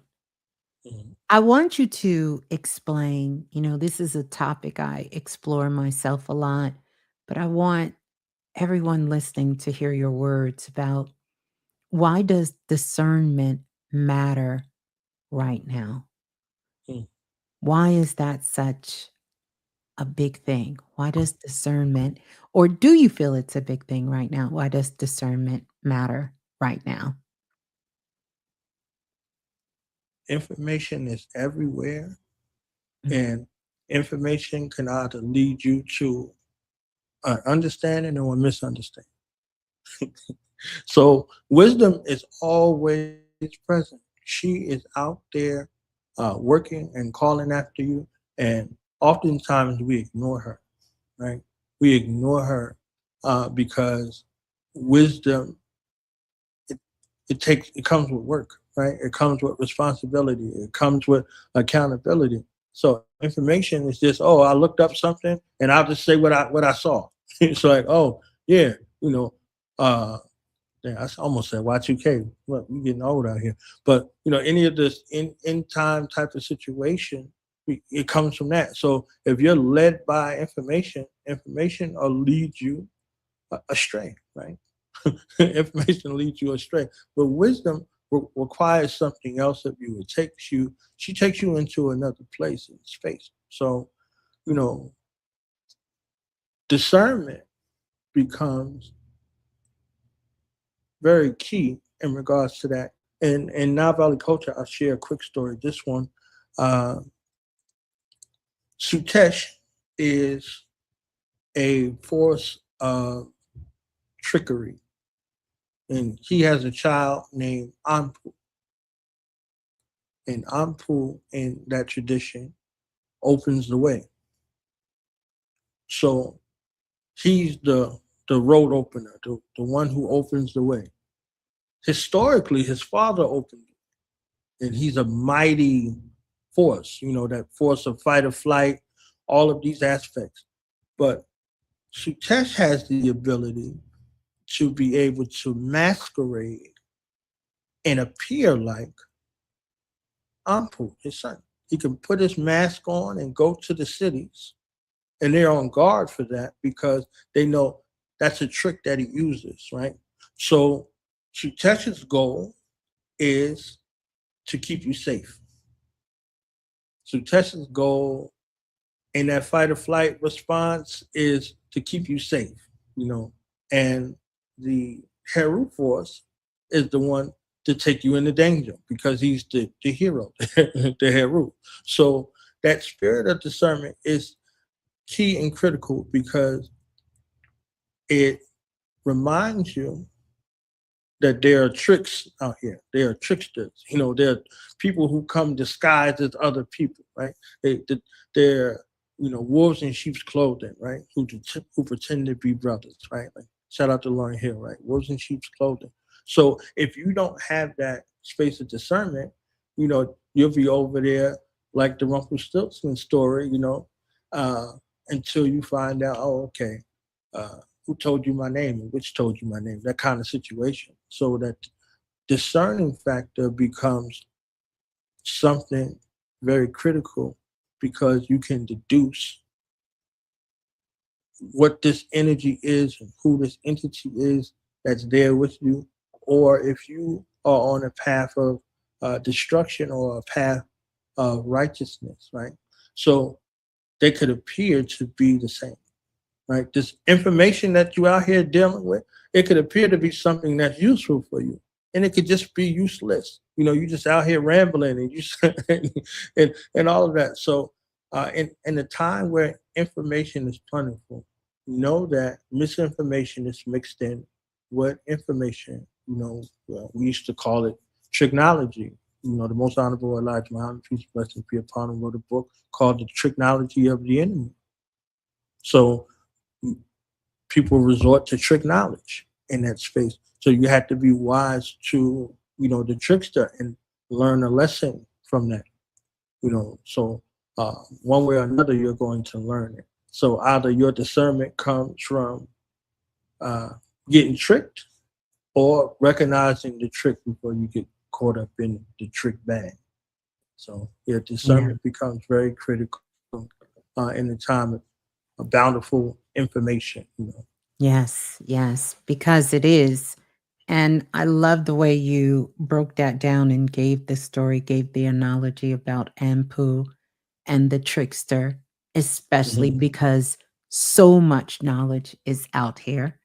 That was Mhm. something I spoke about a while ago, a couple of years ago. I said, it's going to be hard to tell the difference between what is real Mhm. and what is not. Now, I'm not going to tell you I seen it as AI. I just knew that that time was coming. But here's Mhm. something else. The brain, the mind doesn't know the difference between imagination Mhm. and what is actually taking place in real time. So that kind of double coats this whole discernment Mhm. and really understanding about wisdom. But I think it's so powerful to hear brothers speak about wisdom and discernment because often these are sometimes sort of swept up under the rug as something that women do. And brothers Mhm. use knowledge. Brothers Mhm. just got the knowledge and they know, you know, but that thing of wisdom and discernment, these are birthrights and these are things that we all should be really, really, really tapped into. So, next, what do you feel people are missing? If we could speak to the collective right now, what do you feel, Brother Knowledge, that people are missing because everything is moving so fast? What I feel people are missing are a few things. I think the first thing that people are missing are themselves. I think that's the first thing. The first thing that people are missing are themselves. We become very, very, very good at being who other people want us to be. Who are you? Miss Blue, you asked that question, you was like, who are you? Who are you? Not what you do, where you work at, where you live, what kind of car you drive. Who are you at your core? Who are you? Who are you? Right? Who are you? And then the second thing is what you're here to do. You're missing who you are and what you're here to do because you're being motivated and led by things that you want or need, right? You need a place to stay, food, clothing, and shelter. So you're out working and sacrificing time, effort, and energy for bare necessities. And you're not being fulfilled. You're not really being fed. You're being led, but you're not being fed. So who you are and what you're here to do, right? They become very, very critical things that, you know, are being missed based in the fray or the flurry of life in 3D, right? And the third is who you are becoming as a result of those first two stages of neglect. Who are you becoming based off of that? You know, and the fourth thing is how you end up. So these are all four things that I think are missing. We're missing those things. We're missing who we are. We're missing why we're here. Who we become and how we're going to end up. Because how you're going to end up determines how you live, right? All of these are all facets in regards to this. If you don't know who you are, if you don't know why you're here, yeah, if you don't know what these things, because you don't know them, are doing to you, how they affect you physically, mentally, emotionally, and spiritually, then how you're going to end up is very cut and dry, right? And what would it mean for your future generations would be the fifth thing, right? So all of these things, like the fifth element, like so the tomorrow people, what would that mean for them? What would that mean for your children, your grandchildren, your great grandchildren to the seventh and tenth generation? If you're at a deficit now within your being, this is a part of the inheritance that they have to get, and then they have to learn how to correct within themselves to be able to reach back to your timeline and have you be able to correct it because you were not in the position or had the set ability to be able to do it because you were inundated with these other things, and you made these other things a priority. You know, I heard an elder woman say to her daughter was one with a revolutionary spirit, and she was like, "Mama, how come you weren't involved in these revolutionary times?" She said, "Baby, I had to go to work."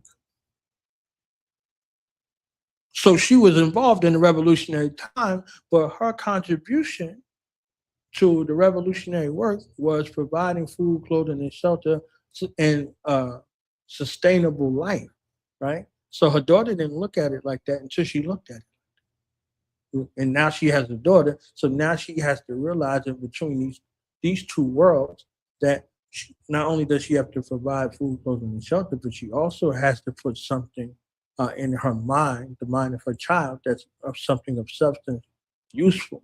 It's all, like someone just wrote, it's all connected. So uh, knowing who you are, knowing why you're here, what your purpose, your goal, aim, and objective is, and how that thing is affecting you, how you will end up, and how it will affect your future generations. All of these things work in hand. So you're not here. You're here of your own free will and accord, but not on your own. Not just, oh, it's my life type of situation. It's all connected. Everything that you do and everything that you don't do, it's all connected. Yeah, powerful, powerful. Very well said. The thoughts you do today, the actions you take or don't take today is what is creating your tomorrow. For Right? sure, for sure, for sure. So, we talked about things speeding up and going so fast. What does Mhm. slowing down actually protect? If there is a protection. So things are speeding up because those beings that you spoke about that are inhabiting the planet, that's Yeah. what they need, right? So us in the space who've already been here, we Yes. give that ability to be able to slow down. Like if you ever seen an elder person walk, Oh, yeah. that's a beautiful religion, right? It And is. we And we a lived skill. we lived overseas. I Mhm. promise you, if you say good morning to somebody in Germany, or good morning to somebody in Turkey, or somebody in Italy, or in Sicily, or any of those places, you to an elder, and you say good morning, and you say, "How are you doing?" You better have an hour or an Yes. hour and a half Yes, because to they will talk hear. to you. They will tell you how they're doing and how everybody in their lineage is doing. Okay, every ache and pain, every single thing. If you say hello, you better keep it moving, fam. You ain't got that time. Because if not, you're going to be on the side of the road hearing about everything. And my great grandniece, she had a boil on her foot, and she went and got surgery, and because they're recounting life, and they Yes, think that you have the time that's and right. the inclination and the bandwidth to be able to receive that, because you wouldn't have asked if you didn't want to know. That's right. So in that space of the rigmarole, it's a Mhm. reminder that you're going to be the elder, and somebody, you're going to want to talk to somebody about how you're feeling and True.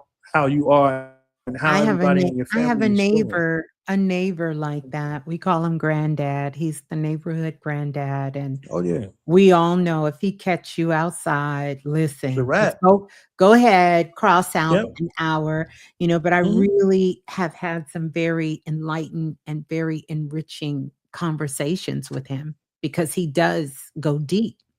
And so that's what I was asking you. What does slowing down actually protect? Because there's a time that we need to slow down, Right. not It following the protects your rhythm future. of the Yeah. world. Yeah. It protects it preserves your legacy.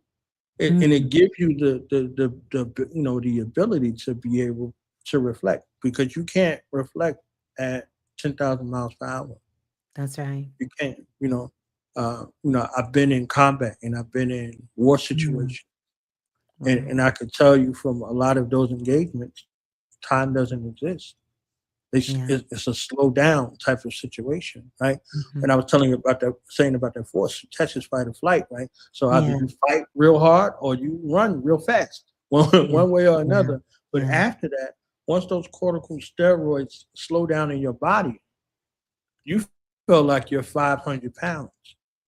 So your Mm. breathing slows down, everything. So you in that space where, I was talking about Incredible Hulk with the old Yes. Incredible Hulk, where his head used to be shrinking and he's coming back into himself. That ability of slowing down.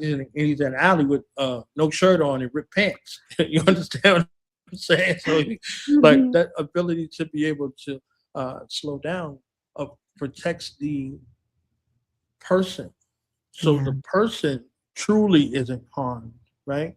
So the Mhm. person, the legacy, the thing of importance. But if you continue to keep going 1,000 miles per hour, it's the equivalent of not getting any sleep. You're going to Yeah. start missing things. You're going to start forgetting things. That slowing down is going to collide with you. Yeah. It'll catch That up. The force. timelines will Yeah, yeah, crash. The yeah. And timelines will and crash. and Your so will future you. timelines and Yeah, your yeah. timeline will crash. Very well said. And so I'm going to keep going because I'm just loving this, but we're going to get out of here, I promise. When you're public speaking, Mhm. which you've kind of been doing here, we can call it that. What do you feel responsible for? And what do you refuse to carry? And I'm Mm. saying that because we're living in the audio age. Mhm. Everyone has a podcast. Mhm. Everyone has a YouTube. Everyone Mhm. has access to speak, to share their voice and, to share their thoughts and what they're experiencing and what they're living and what they're going through. Mhm.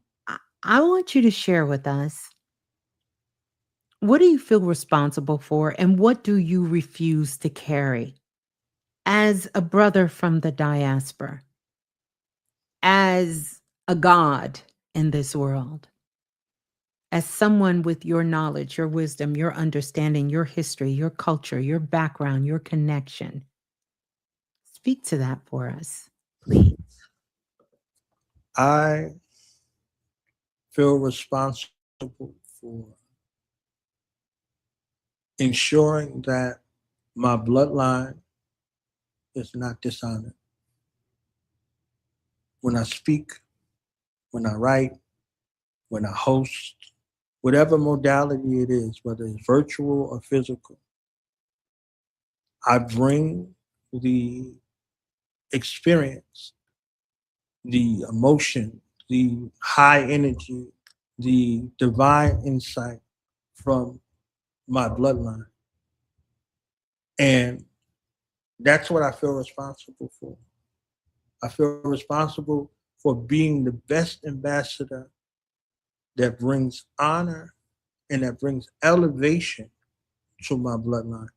Because when I come in that spirit and I come in that space, my spirit and my ancestors links with everybody else's spirit and ancestors in the room, and we have a magnanimous space. We begin to connect. Like literally, you can close your eyes and speak and see the lights go on in the people who first look at you like, who's this mofo? Who's this fool? You understand what I'm saying? And you could see the lights come on and you convert them, you know, one by one. And then they begin to open up and then the light gets brighter and you connect with them in spirit and in truth. So we all have an experience. We all have a quickening in that place in regards to that for those who are willing, right? So we all have an ability to feel that joy, to feel that upliftment, to feel that elevation, and to uh, have an experience of your life matters. Like your life matters, your story matters, all of the things that you're here to do, they all matter, right? So when I speak to them in that modality, I speak the same life my mother spoke to me that you uh, eloquently put, Miss Blue. My mother spoke that like put that word on. She bought me a football jersey and a football. You understand what I'm saying? You're gonna grow. Like she wasn't, tongue in cheek with it. Like no, she declarative statements of power and elevation, like a command, not a prayer. Like, oh God, could you please help my baby grow? Blah blah blah. No, she was like she commanded the universe and the heavens and everything that is in the earth submitted to that will. So in that space, that's where it goes, right?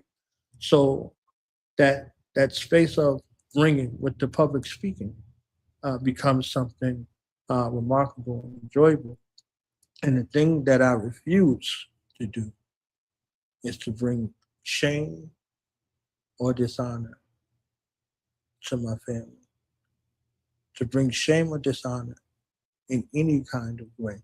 Right? I refuse. I've done it, in my life. Right? It's never happened, never not happened, but I refuse that. I refuse to submit to anything that will bring shame and dishonor, no matter if it's lucrative or whatever the case may be. There's no dollar amount that's attached to something that brings you eternal damnation. There's not enough money that they can pay you. There's not enough prestige or position or power that they could offer you to give you that would have you be in abhorrence to your bloodline. So that space is something that I refuse. I refuse that. I rebuke that. Okay, I rebuke on You right rebuke now. that. You rebuke it. It's Yeah. powerful.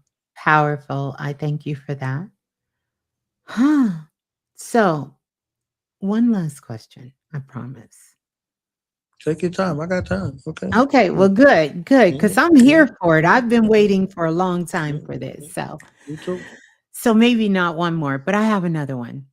So, Okay. how do you personally, because I see this, brother knowledge. I see it with the brothers mainly, some sisters, not too many, but with the brothers. How do you personally check yourself when your ego wants to speak louder than truth? What does that process look like for you to check your ego? My mother will whoop my behind. Okay. From the other side. From the other side. Okay. And if you think it's a dream until that behind getting whooped and you feeling all of the feels of the feel. Yeah. I mean, I could say, I don't have no ego or, whatever the case may be, but your ego get punched. You know what I'm saying? Your ego Yeah. get punched in the face, and then you want to respond and react in a different kind of way, and Yeah. realize that you're out of bounds, right? You're out of Yes. bounds. Shout out to the guy free. I was reading the book, and I suggested the book for her, The Art of Peace, right? Because Mhm. everybody reads The Art of War, Yeah, but right? no, Right? very few people read The Art of Peace. Right. Yes. And the Art of War isn't for everybody. Mm-mm. They say the goal of the art of war is to learn how to fight without fighting, but all of the deceptive means that are Yes. there, you're fighting, You're and you're fighting fighting. yourself. You're fighting your morals. You're fighting, And the decency, all of those yes. things, because you're hearing from somebody who betrayed their people. You see what I'm saying? That's a different thing. So the art of peace is where the founder of Aikido came with Yes. this little pocket-sized book. The Art of Peace says when someone attacks, Yeah. they violate the natural order of the universe. Yes. So you, as a guardian in the center of the universe, use their momentum to bring them back into the order of the universe. Yes. So one thing you could parry, one thing you could block, and then in some instances you might have to break somebody's arm, Miss Blue, or their leg That's right. to You gotta get them break it back down. into the To flow. to You oh, understand trust what I'm me, saying? I didn't So have to do it a few times. I know, yeah. I'm very well. I know So the if art I'm of on the peace. outside of this ego thing, right, and I'm outside of the flow of the universe, I have to be brought back into the flow. That's Because right. if you stay out there long, you're gonna check up out of here. So it's a Yeah. benefit, it's a healing, a guidance, and a mercy to be able to come back into that particular flow. You know what I'm Yes. saying? So yeah, that's Yeah. Beautiful. Beautiful. yeah. And My so ego get G checked, so it's like, you know, sit it down, gets fam. it You're gets doing too checked. much out here. Yeah. Mm. Well, I love that. Thank you so much. Here's the other question. What part of yourself did you misunderstand for a long time? And My mind. before you Yeah. answer, well, you Oh, did, but before you answer completely for us, and what helped you see it differently? mm. Yeah, my mind. Your mind. My mind, because a young black boy Mm, in the education system, wow. public school, you would think that this place that's set up as a school environment would be welcoming to your thoughts and ideas.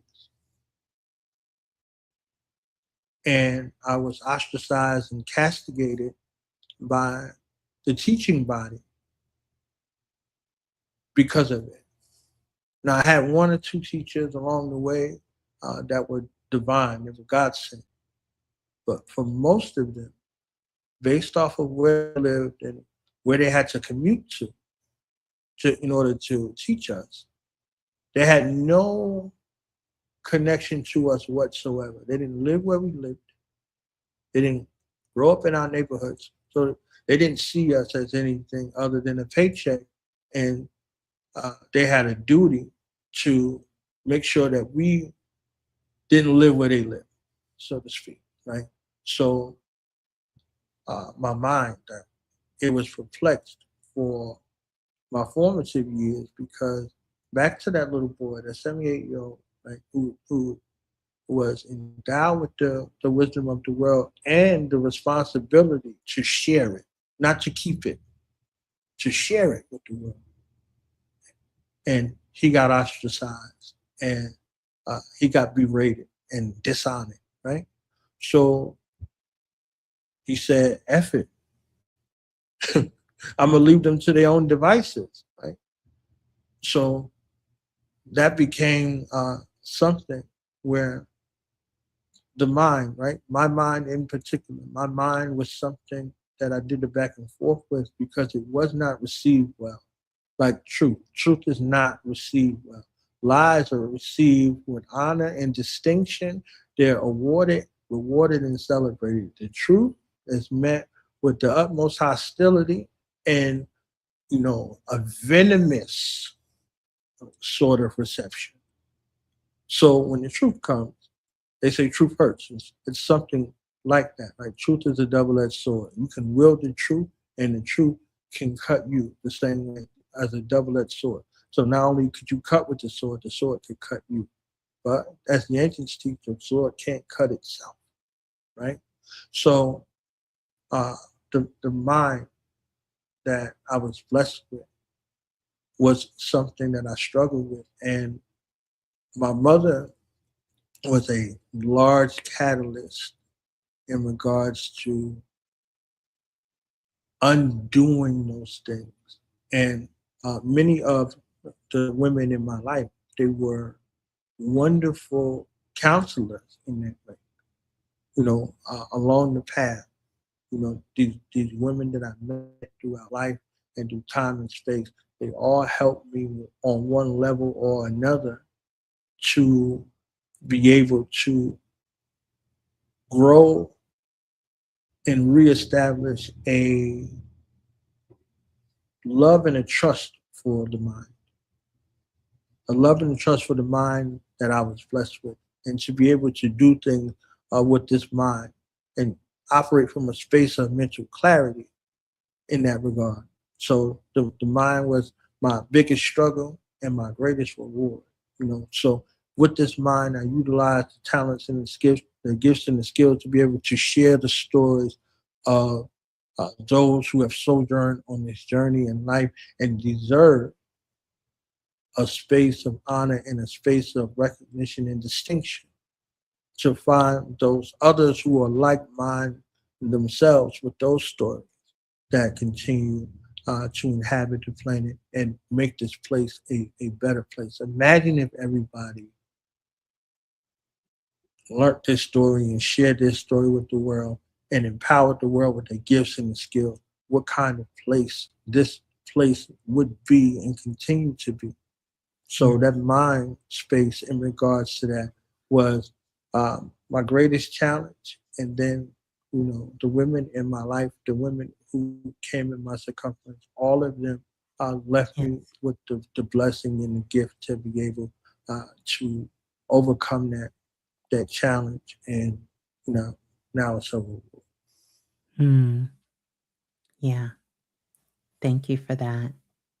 If your life was a message, not a platform, not a brand, what do you think the message is?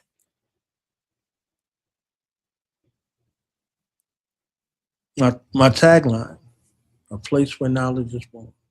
Place where knowledge is born. I love that. I absolutely love that. So when all the microphones are off Mhm. and we finish this conversation, what do you hope the collective felt because you were here?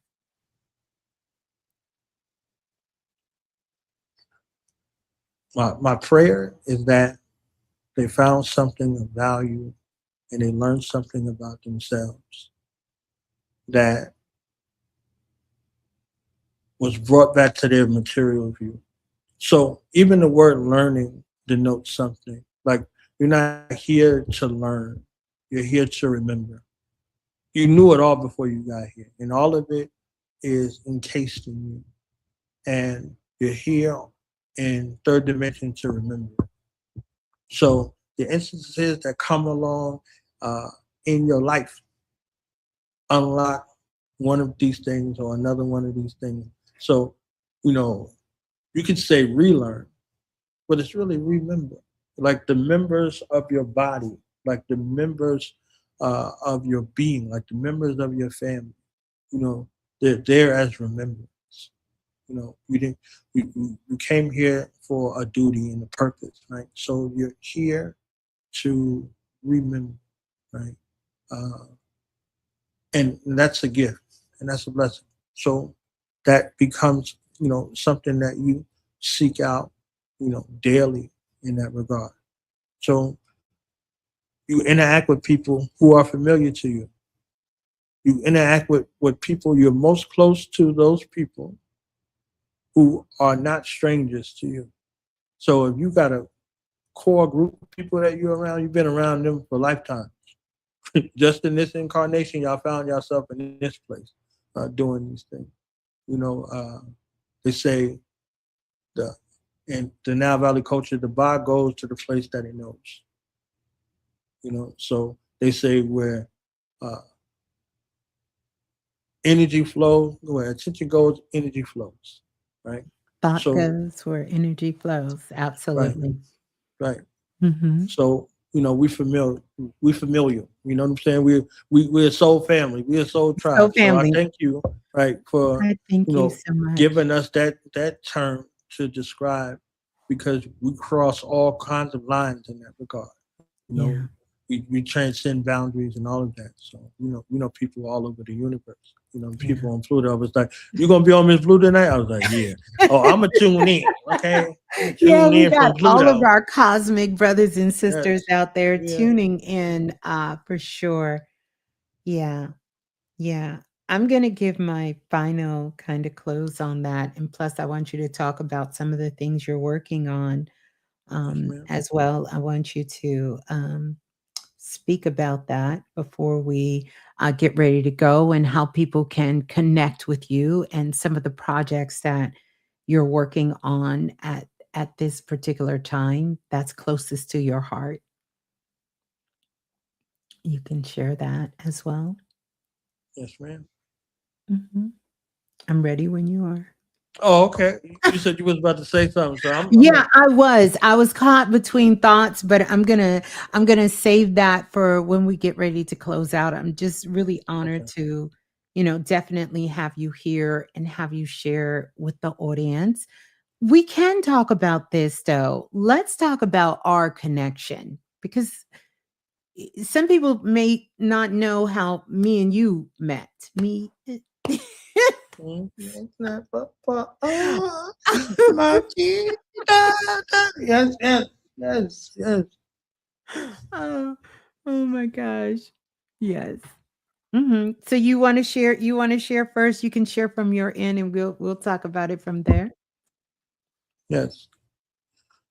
Miss Blue is one of the greatest people I've ever met. Okay. Oh.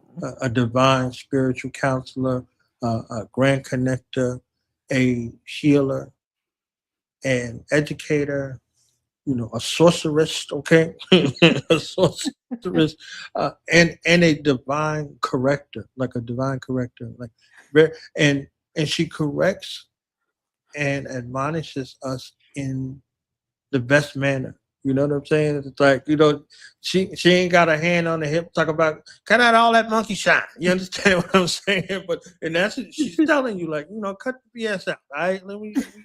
So it's like, but she does it with so much care.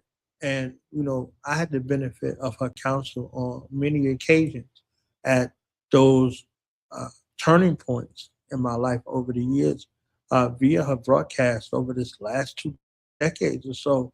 uh, the amount of time that was utilized and circulated, the amount of care, the amount of passion and compassion, and all of those spaces giving a platform to many of our greats and many who are ancestors now.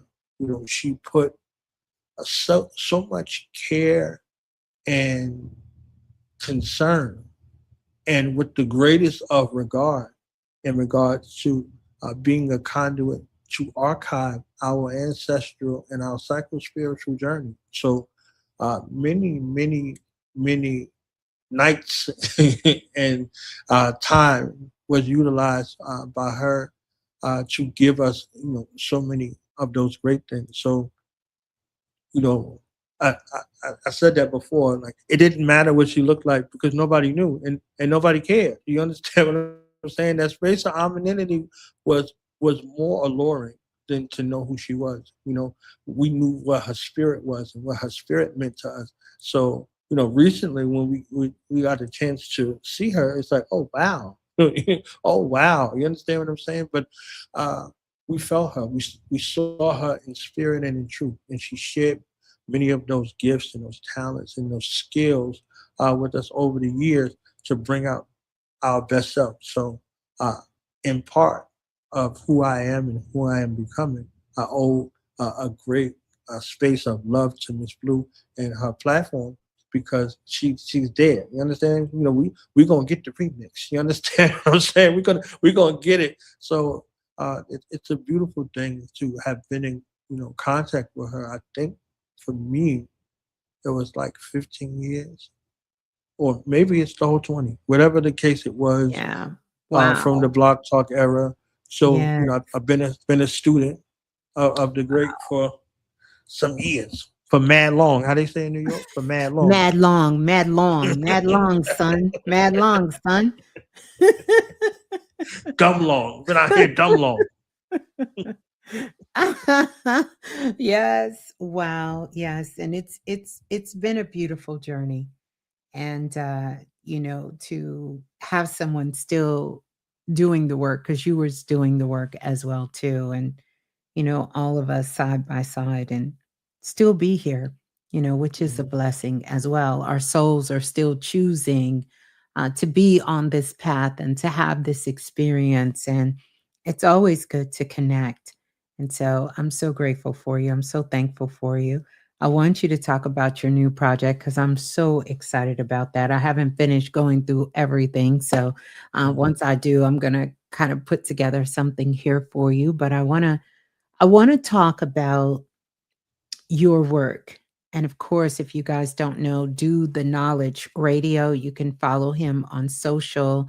Knowledge Born Ali. You can follow him on his Instagram page as well too, and other platforms.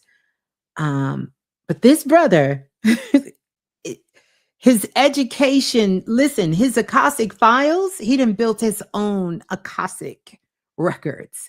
Okay. And he has something exciting. And I want you to share that with everyone listening here, all of the listeners, about your latest project that you're working on and how that connects legacy, how that really helps all of us to grow, to understand. The questions we answer: why are you here? What is your purpose? You know, um, and what are you bringing? What is it that you're bringing to this world? And how do you see the future and understand how all these things come together? It's really a time of the Renaissance era, and we're in the rise of the new Renaissance. The artists and the scientists are the two most powerful people on the planet right now. Your creativity is worth more than any oil that we can get from any country, more than any gold, more than any Bitcoin.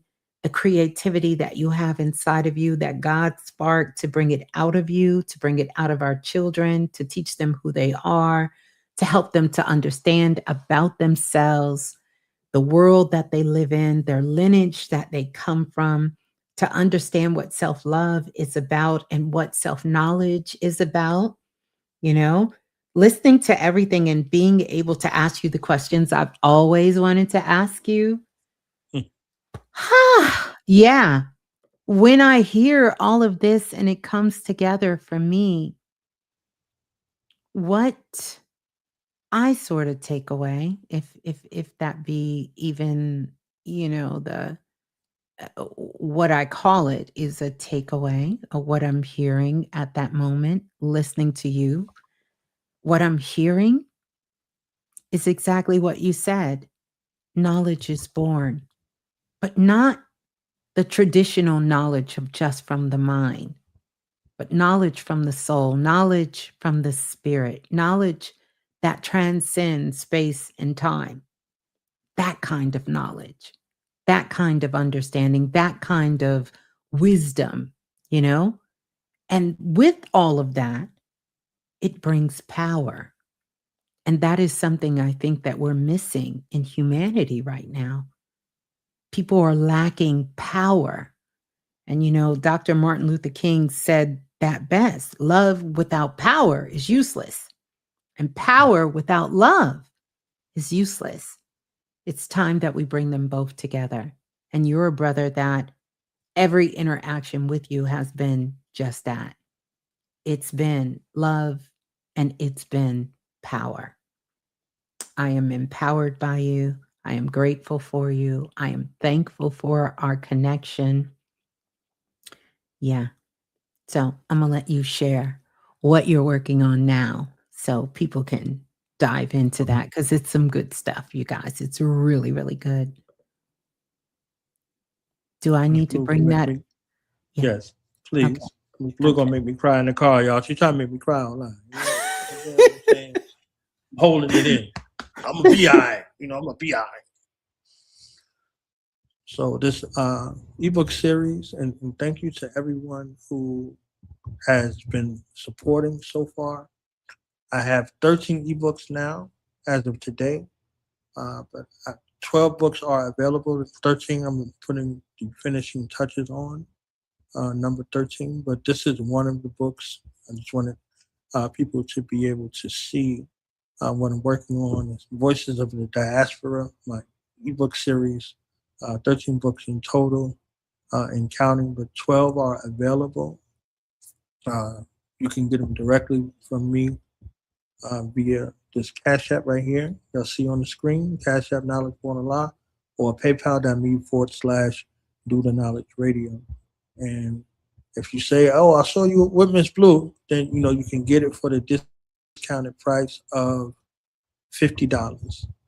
So I just want y'all to see, what you're investing in really quick, if I could, right here. So each book is written and illustrated by myself. Well, the first 5 volumes were illustrated by my brother D Banks, but I've written all of these books, and uh, it gets better with each book. So dealing with aspects of entrepreneurism, dealing with the aspects of the Black woman. That's volume two. Volume three and four are for the minds of the disruptors, the revolutionary minds. Volume three and four are dedicated to them, and volume five is dedicated to science, technology, engineering, uh, Art and Mathematics, so STEAM. Volume 6 is dealing with the narrative storytelling, how you get into that realm of, controlling your narrative. Each one of us has a book or a story or a play or a film or a TV series.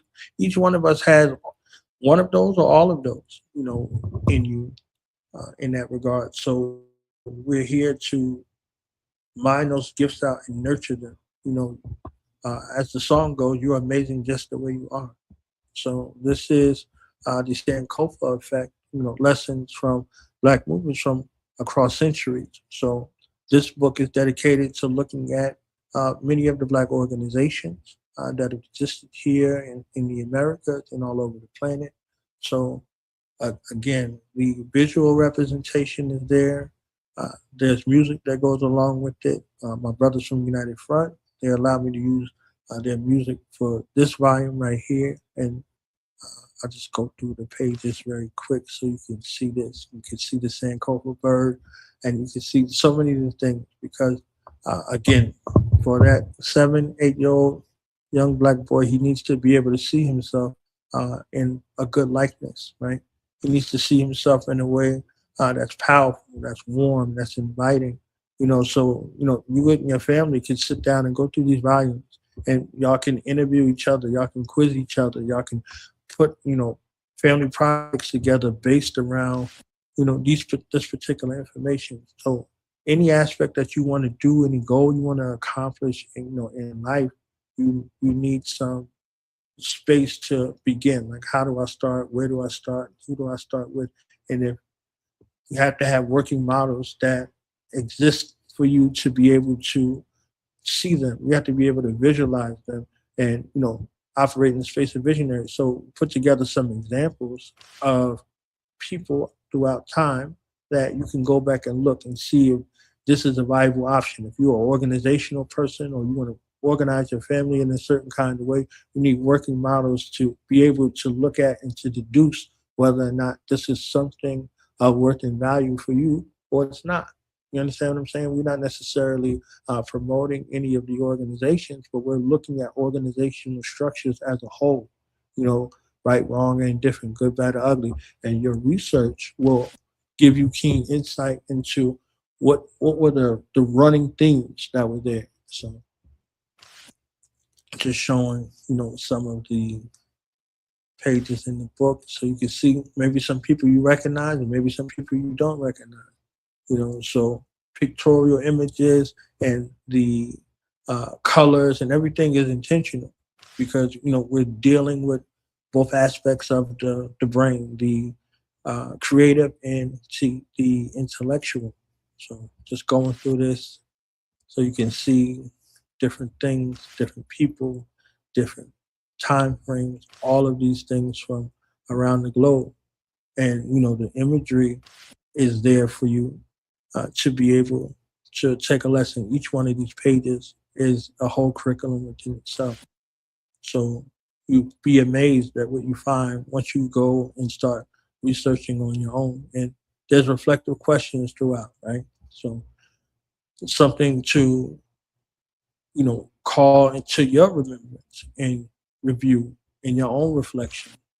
So there's takeaways, there's resources, there's all kinds of things. So all of this imagery is titled, like, I said, my brothers United Front, this is their music. These are their albums. So, I had to make sure that, I recognized them in this album. Tahir RBG, another one. For me, he's the greatest of all time. There's a bunch of things that he could be doing, and he's chosen this path in this way. And from a cultural identity perspective, if y'all know of Dead Prez, he's a founding member of that group. And, I put a lot of my heroes and sheroes in here as well. So these are some of the things. And I'll just play a tiny bit of the song that's here.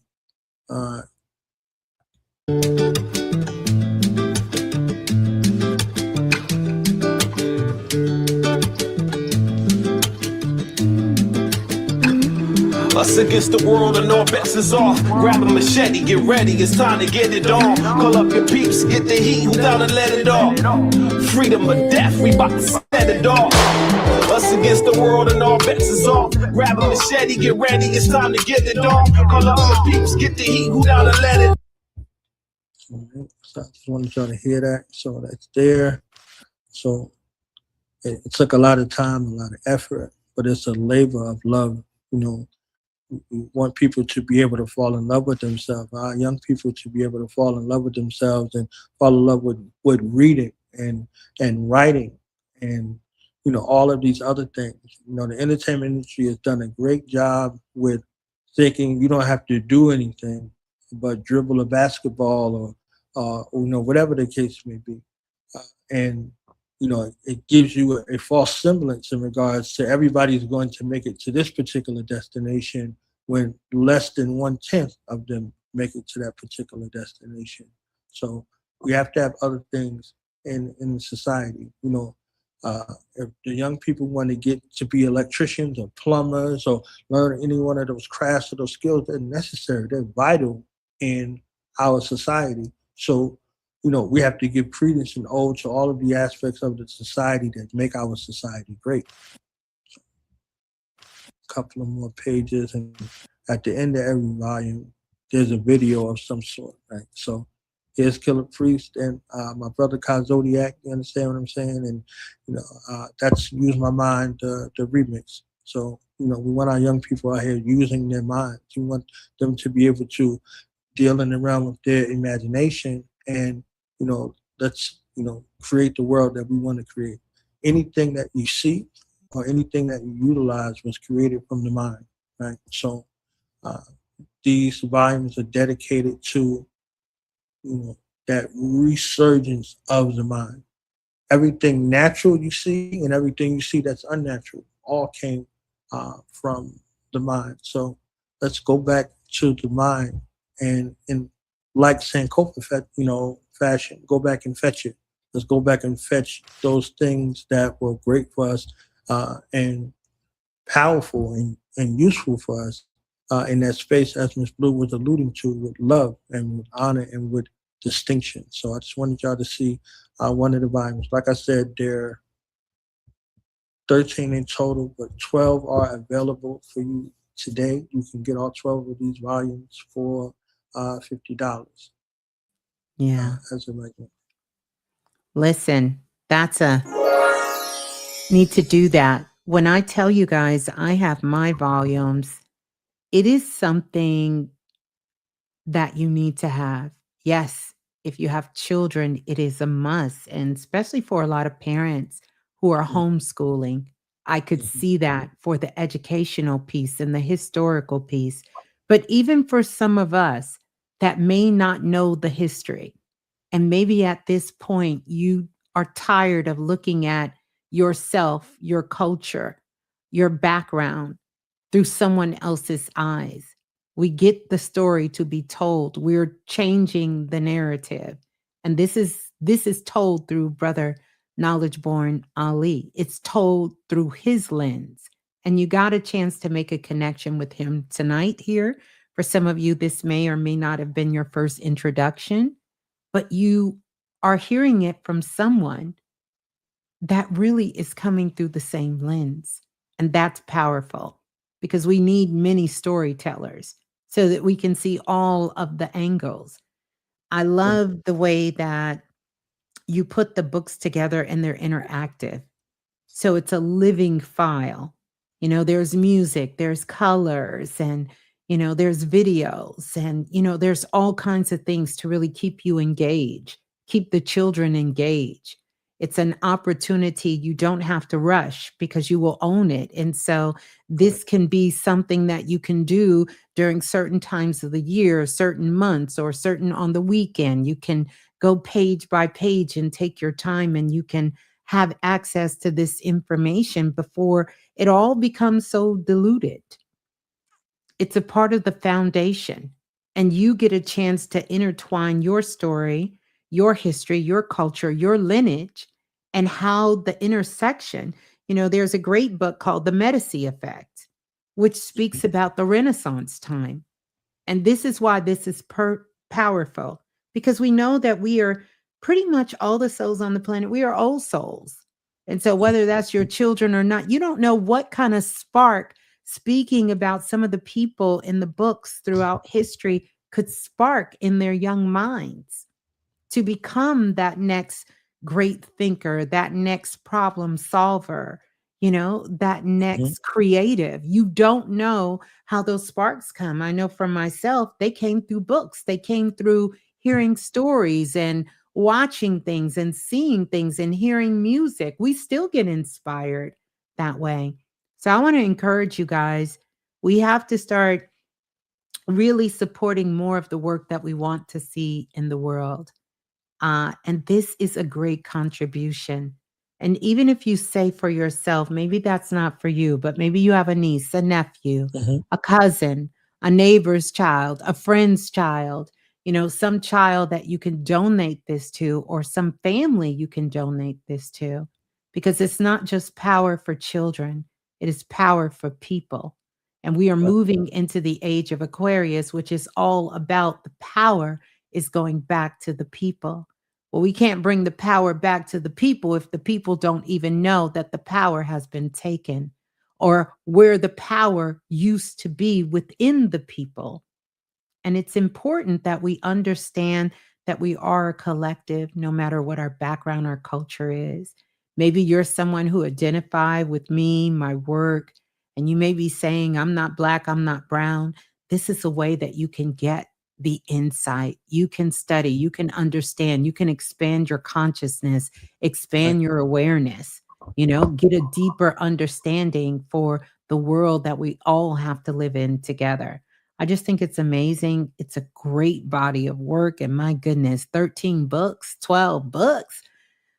Whew, I'm still working on my one, but I'm gonna get there because I got the brother knowledge. He's coaching me along the way. So I'm working my way. I'm working my way. And so all of you, I think it's a great inspiration, a great way to support and for all of us to collectively come together. So reach out to the brother, Knowledge Born Ali. And yeah, just make sure, hit him up on the Cash App. Make sure you let him know Miss Blue sent you. Right. And yeah, yeah, this has been And amazing. the 13th volume, if I could, really quick, Yes, Miss Blue, the yes. 13th volume is volume 9 of Voices of the Diaspora, Mastering the Craft of Telling Your Own Black Story. So Mm, it's a masterclass in regards to, if you don't know where to start on your own journey, your own path of telling your own story. This volume is written exclusively for you. powerful. So that's it's going to be a class and a course of study for you to, if you don't know where to begin. And So that's going to be included in the 13. The right. master class is included in the 13, but that's to come. That's going to come this year with the master class. You guys, listen. I don't know where you get that at. I don't know where they do that at. 13 books, master class for $50, right? To give Right. that donation to something that is building you. This is something I was just talking about, brother knowledge. The difference between motion and action. Hmm. And sometimes it's hard. People think because they got a lot of motion, they doing something.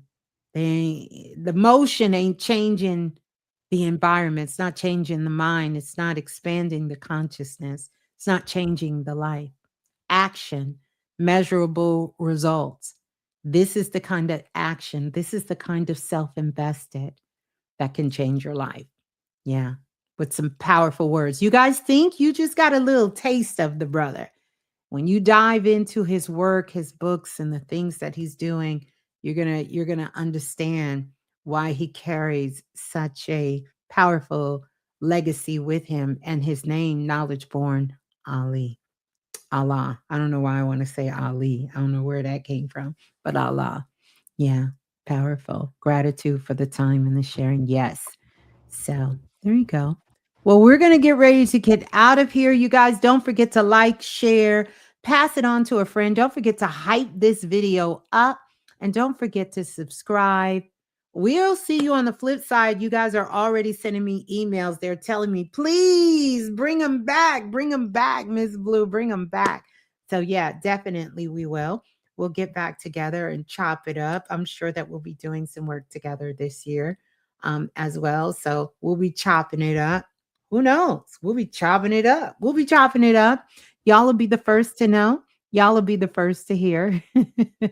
So don't forget, we're going to continue in the comments section. I love you so much, Knowledge Born Ali. Thank you so much for your time. Thank you for your knowledge. Thank you for your presence. Yeah, I am truly grateful.